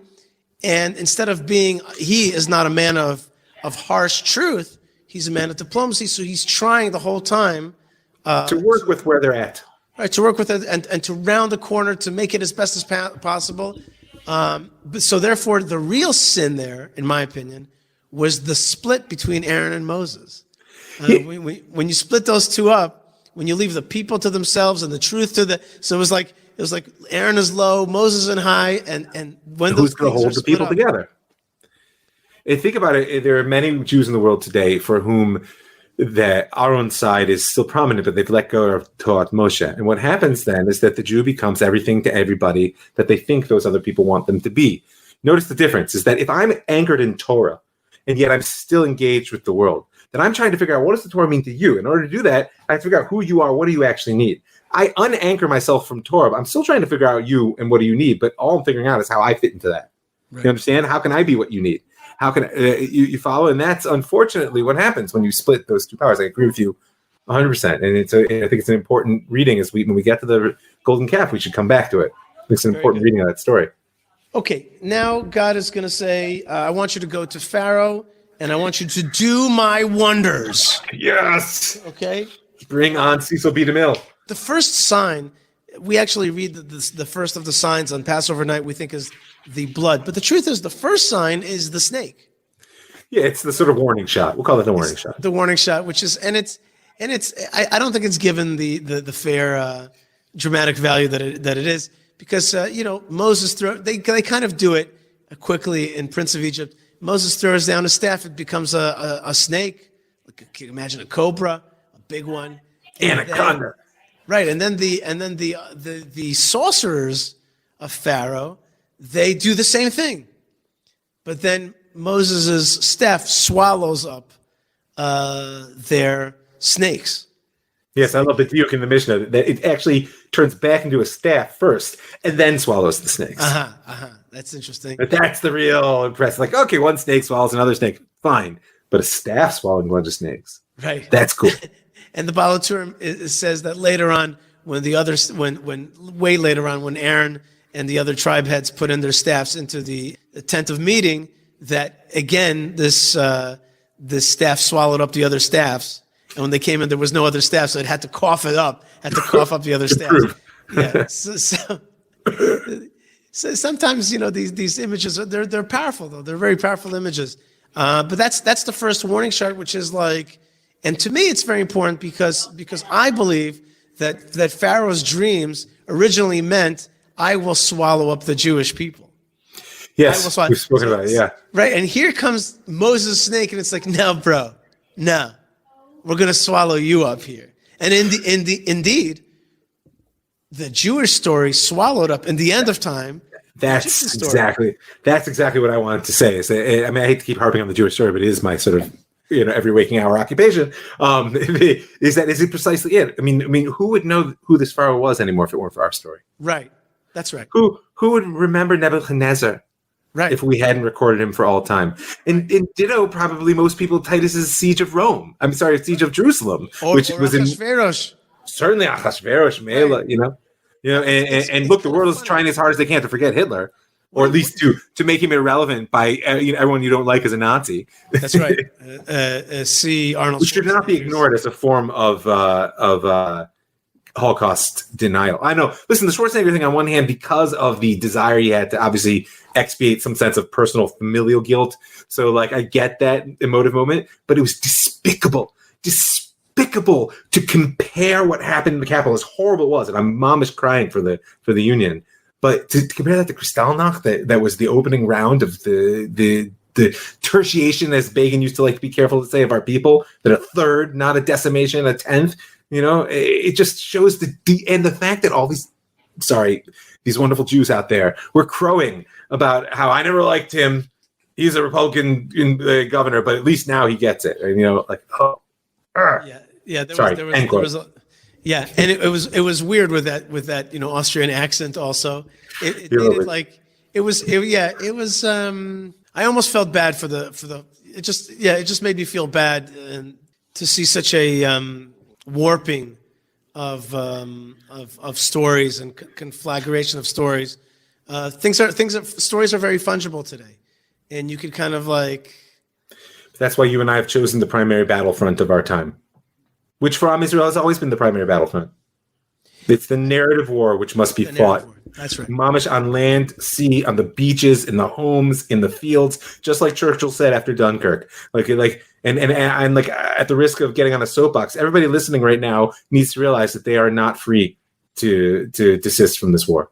That's right. Right. If you choose to desist, you have fallen victim to it. If you have made the calculation that talking about it is not costly, it's not beneficial, you have been bullied. You have been terrorized.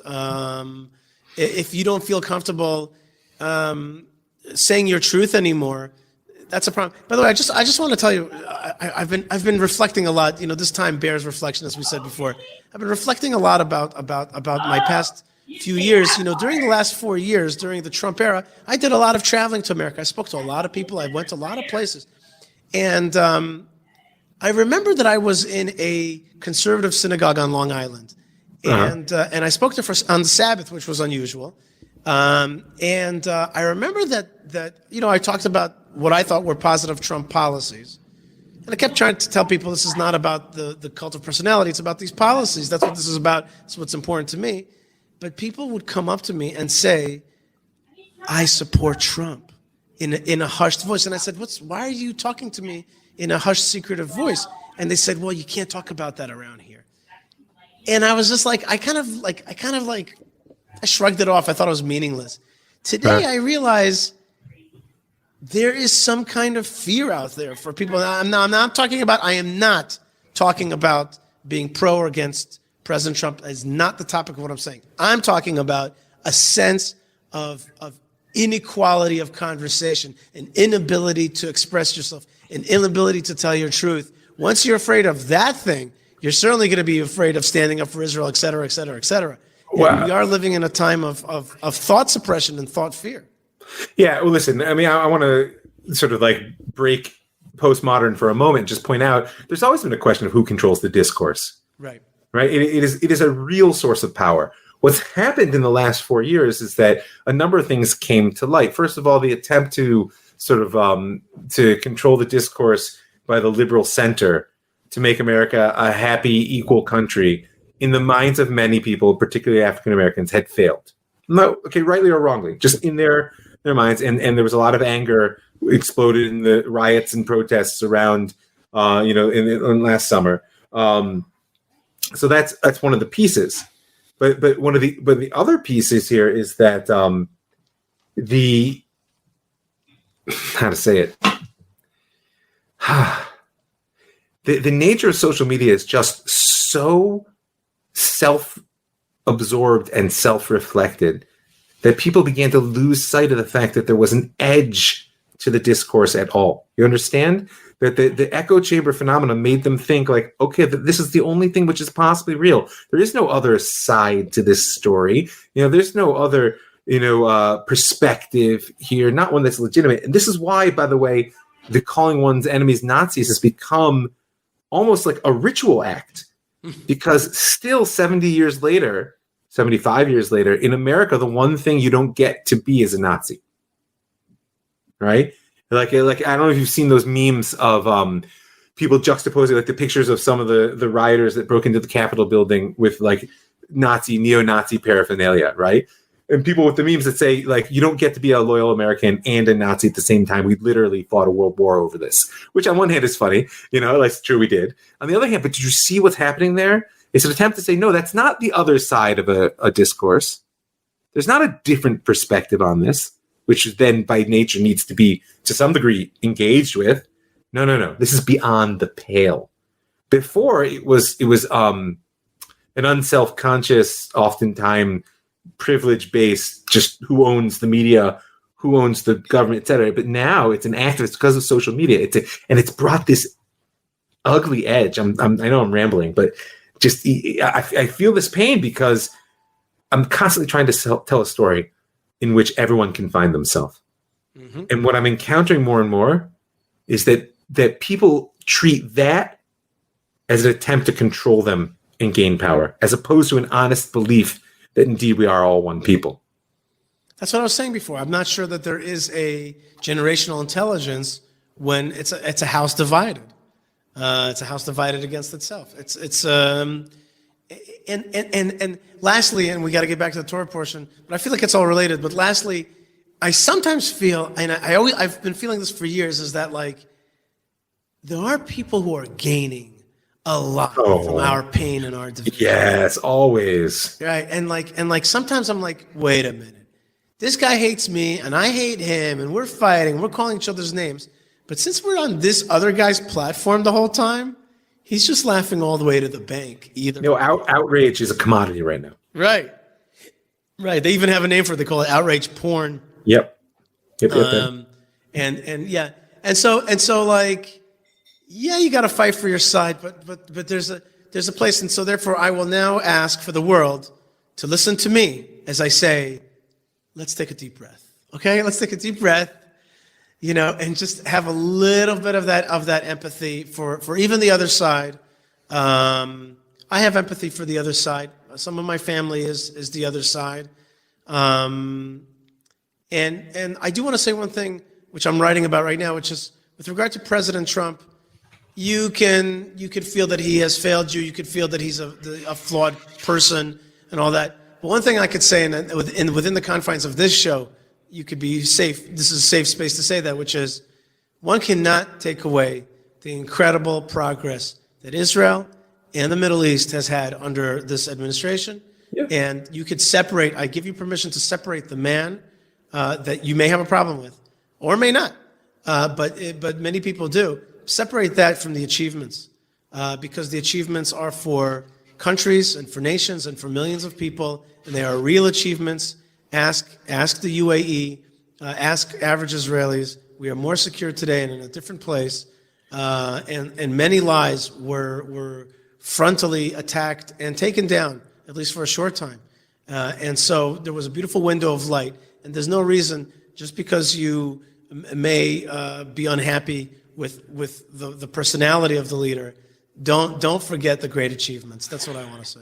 Yeah, I mean, for me, as you know, I've always been wary of President Trump as a personality since his campaign. I've really been unable to get behind him as a human being. Almost, there's certain problems there, but the shifts in our region are undeniable.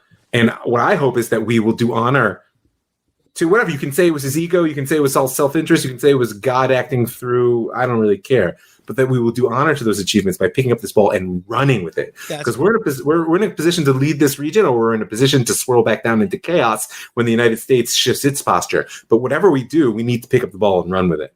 That's right. And also, if we feel the need to detach the personality from the achievements, there's another way to do it. There was an amazing team. There was a dream team here. There's a dream team here, and give honor to that. There was the classy and honorable Mike Pence. There was that sharp and kind of quick and ambitious Mike Pompeo with his name, which is practically the same name as the first Roman general who came into the land of Israel. You had David Friedman, he's going to go down as a historic figure. Going to go down as a historic, like street names will be named after him. Like, this man did stuff that never happened before, especially finally the recognition of Jerusalem as the capital of Israel, which is probably the biggest thing of them all. And then there were others. There was that Kushner Ivanka, a power couple thing that shuttle diplomacy around the Arab countries and got this Orthodox Jew from Livingston, New Jersey, got the Saudis and the Emiratis to be like, yeah, Israel's cool. They could fly over and stuff, and so giant, unbelievable changes. And I think it's a mistake to throw the baby out with the bathwater. And I think there's some people that want us to throw the baby out with the bathwater so they can make policy changes. We should not let them block that instinct, and also do what you said, which is run with the ball forward. Great. I got no argument with that. Great. Let's keep going. Let's go on the tour. We got another 10, 15 minutes here. That's right. That's right. The rest of the life will overtake me. Let's talk about the plagues. Yes. Let's talk about the plagues. Okay, plagues are like bunker busters from the era. Yeah, they're like these things. They're coming down at you. First weapons of mass destruction. That's right, and also weapons of mass narrative, because those stories of these plagues is the first thing that kids kind of learn. Dam, the Nile turns to blood. Tzfardea, the frogs that are in your bed. Pharaoh, the frogs that are in your oven. The frogs that are coming out, and frogs are like Jewish people. On the one hand, they're these like. You didn't just call the Jewish people vermin, did you? Well, they're in the sense that the frog is soft. And not necessarily the hardest of characters on an individual level, but and by the way, frogs, this is an interesting factoid. Frogs only live where water is pure, where water is clean. Yes. And there's something about the Jewish people that's like that also. But then when there's a mass infragation, okay, then you know what I mean? These soft little. You're just digging deeper and deeper, my friend. You went from calling the Jewish people vermin to in mass infragation. Yeah, I get the idea that the wholeness of the people has its power. Yes, that's what I meant to say. And they will get in your kishkas. They will get in your kishkas when the Jewish people want something. They'll be everywhere. Yeah, and that's especially true, by the way, about freedom of religion. And about the land of Israel, and just we said before, Morashah, Torah. When you start blocking us from Torah, we'll go at you like a minion of frogs. And if you try to stop us from coming to the land of Israel, we'll jump off those boats and swim ashore and set up shop because this is our land. That's just the way it is. I think you should let the metaphor go now. Sometimes I even tell my enemies in debate, I'm like, you understand, you're not going to stop us because we're nuts about this. We're coming home. There's nothing. When we decide that, when God flips that toggle switch, it's over. That's what we're doing. Right. It's not gonna be stopped. Even if you squish a frog, God forbid. You know what I mean? Yeah, I'm just letting the frog thing go. Okay, Dam Sfardea. Tell me. Speaking of frogs, why does it say that the frogs were like in New Jersey when it snows, and it snows in January, but sometimes at the malls there are these snow piles that stay all the way to beginning of May. They're called urban glaciers. Yes, I grew up in urban glaciers. In the corner of parking lots covered in soot, and you're like, is that a pile of gravel? And then you scratch at it and you realize there's water leaking out from underneath. Yeah, urban glaciers. Sure. Why does the Torah tell us that there was an urban frog glacier? Or that they were piled up in heaps and heaps and that they rotted? Yeah. I mean, on some level, my answer to that is because the Torah was meant to be a story that was told and made an impression, and that's indeed a very you wouldn't forget that piles of rotting frogs. There's an image that's gonna stick. There's some things you can't unsee, like they say, right? But I think also, if we're gonna sort of be a little bit more metaphorical or midrashic for a second, is that it's indicative of the failure that underlies Egypt, which God is attempting to break through, which is that life could be massified in that way. That slavery was about, the Midrash says that Pharaoh was using young children when they ran out of mortar to use their flesh and blood to stick the stones of the buildings together, right? The individual life had no meaning to Pharaoh. He was master of the world and everything served him. There was a mass of humanity. And this sort of that symbol of the piles of life rotting, right, is an important message which is being given to Pharaoh. It's like, do you see where the problem lies? Yeah. And I though you warned us not to conflate the Holocaust with other things, there is an evocation of that image of the piles of Jews. Those are if you've ever seen those images from the Holocaust, those are the most powerful images when you're like, how could these holy and good people their bodies be tractored and then piled into piles? And it's impossible to understand. And there's an image of that. There's an image of that here to out what Pharaoh was really doing. And the flip side of that question is, how could those people driving the tractors who look like human beings be doing that? Mm-hmm. And that was my point. That's the message to Pharaoh. Okay, is that everyone's created in the image of God, but I do believe that you can destroy that within you. Mm-hmm. Very good. There's also the wild animals, right? The Arov. There's the wild animals, lions and tigers and bears. Oh my! Which is basically the things that you depended on are out of control. Yep. World out of control. World out of control. Like imagine like a virus. Yeah. Escaping from a laboratory somewhere. In China wraps. And then we have... There's a story that'll never catch on, huh? Which one? The Wuhan virus. It's a very catchy story. We'll hear more about that. I'm telling you, these days, forget television. Real life is like way more exciting television. But I got to tell you that my brother, he should be healthy and well. He writes for the Times. He's been telling me that for decades, literally. He's just been telling me, he's like, the problem with writing, he stopped writing fiction. You see, he started off, he wanted to be a fiction writer. He stopped because he said, we just can't compete with the real world anymore. That was 20 years ago. That's a good one. Then we have also shchin, which are boils. Well, you skipped the lice, by the way. But I skipped the lice. The lice. It's a little bit too close to home here in Israel. That's right. Kids here have from time. Although one of the benefits of our children never going to a schoolroom, and even when they do, staying 1.5 meters away from each other. That's right. It's as much of the lice don't do that 2 meter distance thing too easily. That's right. Yeah. Go! I want to live. Yeah, exactly. We face lies and lice. Those are the things that we're challenged with. Lies and lice. But I do want to, in the last few minutes that we have, I just want to talk about one of my one of the verses in this Torah portion which I find very, very evocative and interesting, and that is actually chapter 9, verse 16. Chapter 9, verse 16. Okay? Yeah. Actually, just a little bit before that, God is kind of addressing Pharaoh and through Moses, and he says, "This time I am sending my plagues right to your heart and to your servants and to your people, so that you will know there is none like me in the land." Once again, your whole point is all about knowing God. Right. Ki ata shalachti et yadi. Now I'm going to send my hand. Ve'ach, and I'm going to strike otcha ve'et amcha, you and your nation.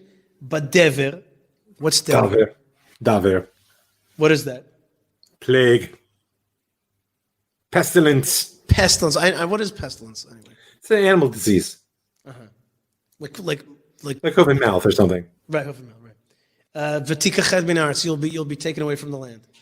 And here's the verse. Extinguished. V'ulam ba'avur zot hamadaticha. However, I just want to say something to you. Pharaoh, this is why I created you.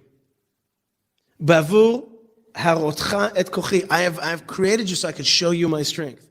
Leman saper shmi b'chol haaretz. So that my name will be told in story form in the whole land, in the globe, in the world. I want to tighten your reading. Go ahead. It doesn't say why I created you. It says Alam b'rozeh he'emareticha. I've held you up. Right. Picture like the prize. Yeah, well, exactly. Picture the prize fighter in the ring, who gets his opponent on the ropes and like almost holds him up to set up that moment. And he says, "Now watch this." Right. Boom. You know, like that's what I always picture when I read the Hemaretik. I've been holding you up, says God. Truth is, you should have gone down long ago. And you thought that it was the grace of God holding you up. Well, it was God holding you up, but not by grace. But this is a very first thing. Here's an interesting thing. This word ve'ulam, which means however, appears 4 times in the Torah. 4 times in the Torah. 2 times by Jacob. One time it says the place was named Luz. The place he called the place Beit El, but it was actually Luz beforehand. Right. So that was Vulam. However, the other time is when Jacob is blessing Joseph's 2 sons. So he says, however, this son will be greater than this son. Yeah, he crosses his hands and he says, I know, my son, I know, but however, the real thing is this. So both times Jacob kind of like reveals a hidden thing. Here, God says to Pharaoh, it looks like you said, like you're propped up because of your own strength, maybe, or because of my grace, like you said. But really, I kept you up here, or really, another way to read it is the whole story of Egypt is so that I can tell my tale, my power, show my powers. Oh yes. And therefore, he's actually saying to us, hey, Jewish people, the reason you went down to Egypt into exile is so that I could reveal the story of God. Listen, I can't resist in that light just asking American Jewry to think about what story they're aiming to tell. Right? Meaning you and I jumped ship a long time ago, so it's pretty easy to tell on one level what story we're looking to tell, right? But those who really intend to stay, not the ones who are challenged by the realities of life, and yet your heart is here. But the ones who say no, like American Jewry belongs in America. This is where we are. This is where we're from. This is where we'll stay. Okay. But American empire won't last forever, just like no empire before it did. And this might be that we're living through what I see to be the other side of the hill, so to speak. It's time to start asking that question. What is the story that you will tell out of this? You reminded me that many years ago, I came up with an idea for Aliyah to Israel. Aliyah's immigration to Israel. So we come in on these airplanes. But I had this idea that we would hire one of these Carnival cruise ships, one of these giant cruise ships, like the Queen Mary 2 or whatever, Queen Elizabeth 2, whatever it's called. There's massive ships. Massive, what are they called when they cross the Atlantic? Transatlantic boats, these ships. And 2,000 people, because that's about how many people leave America a year these days. So 2,000 people would pile onto this boat for a 2.5-week journey. And the iconic moment that I wanted to see is the Jewish people waving goodbye to Lady Liberty, as in thank you, but waving shalom going the other way. So long and thanks for all the fish. But like with respect. With kavod. With great respect. With you. I mean, I was very committed to. I mean, one of the reasons that I spent 2 years working with at-risk youth in a wilderness therapy program in America is it was very important to me to leave on a note of kavod and hakarat hatov, of real gratitude and some payback. Mm-hmm. But it comes a time. It comes a time. Maybe that time has come. Speaking of which, time has come. That time has come. We finish up this Torah portion with a kind of. It's not quite. It's kind of part one of the plagues. Definitely.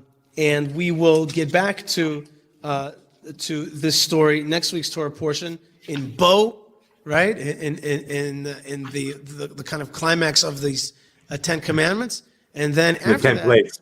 10 plagues. That's right, 10 plagues, which lead to the splitting of the Red Sea, which lead to the 10 commandments, and we'll get to it in the book of Exodus. Rav Mike Feuer, I want to thank you again for joining me today. I also want to once again remember a great man who used Sheldon Adelson, who used the blessings that God gave him to bless the Jewish people, and I think therefore the world, to make Jerusalem and Israel stronger, and therefore the world a better place. Baruch.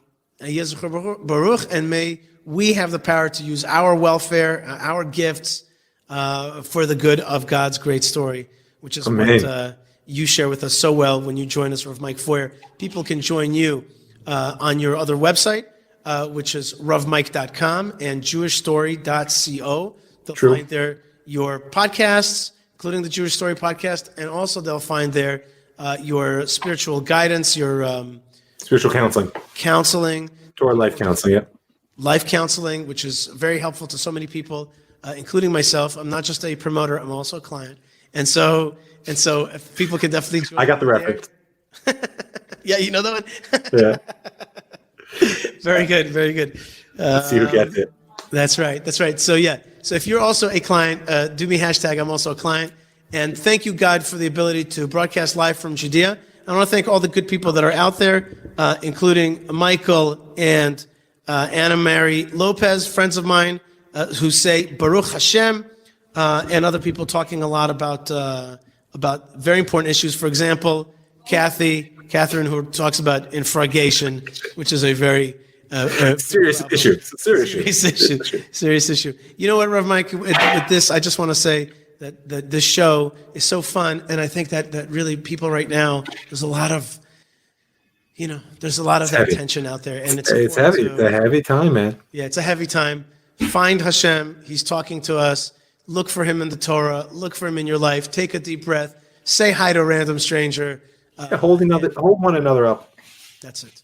Rav Mike Feuer, thank you so much for being with us, and Shabbat Shalom.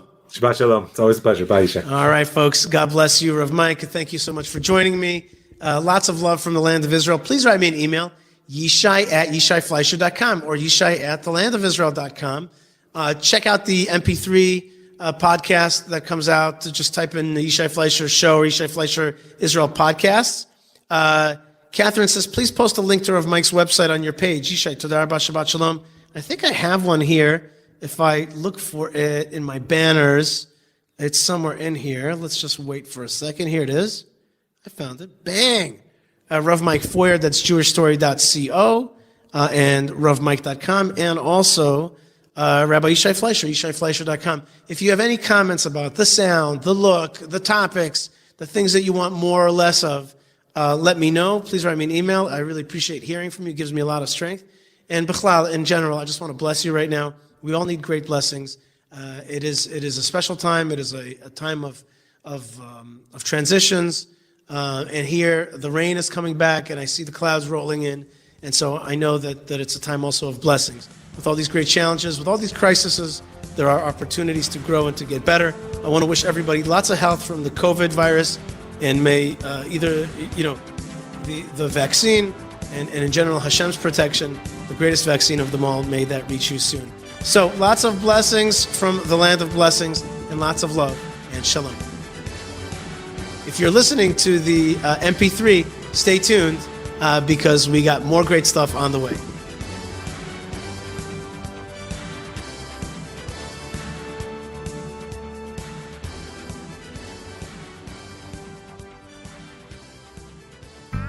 My name is Jeremy Gimpel. A few months ago, we started an online seminar teaching life-changing biblical wisdom revealed from the original Hebrew and straight from the mountains of Judea. What started as an online seminar has grown into a global fellowship with hundreds of members from over 30 countries. I don't know how you found this or what compelled you to click on that link, but I don't believe in coincidence. And I would encourage you to take the next step on your journey toward the land of Israel. Instead of learning the Bible as a religion, it's the Torah of Israel, the living guidance of God. So please join us for our next online gathering. Just click on the link below or email fellowship@thelandofisrael.com.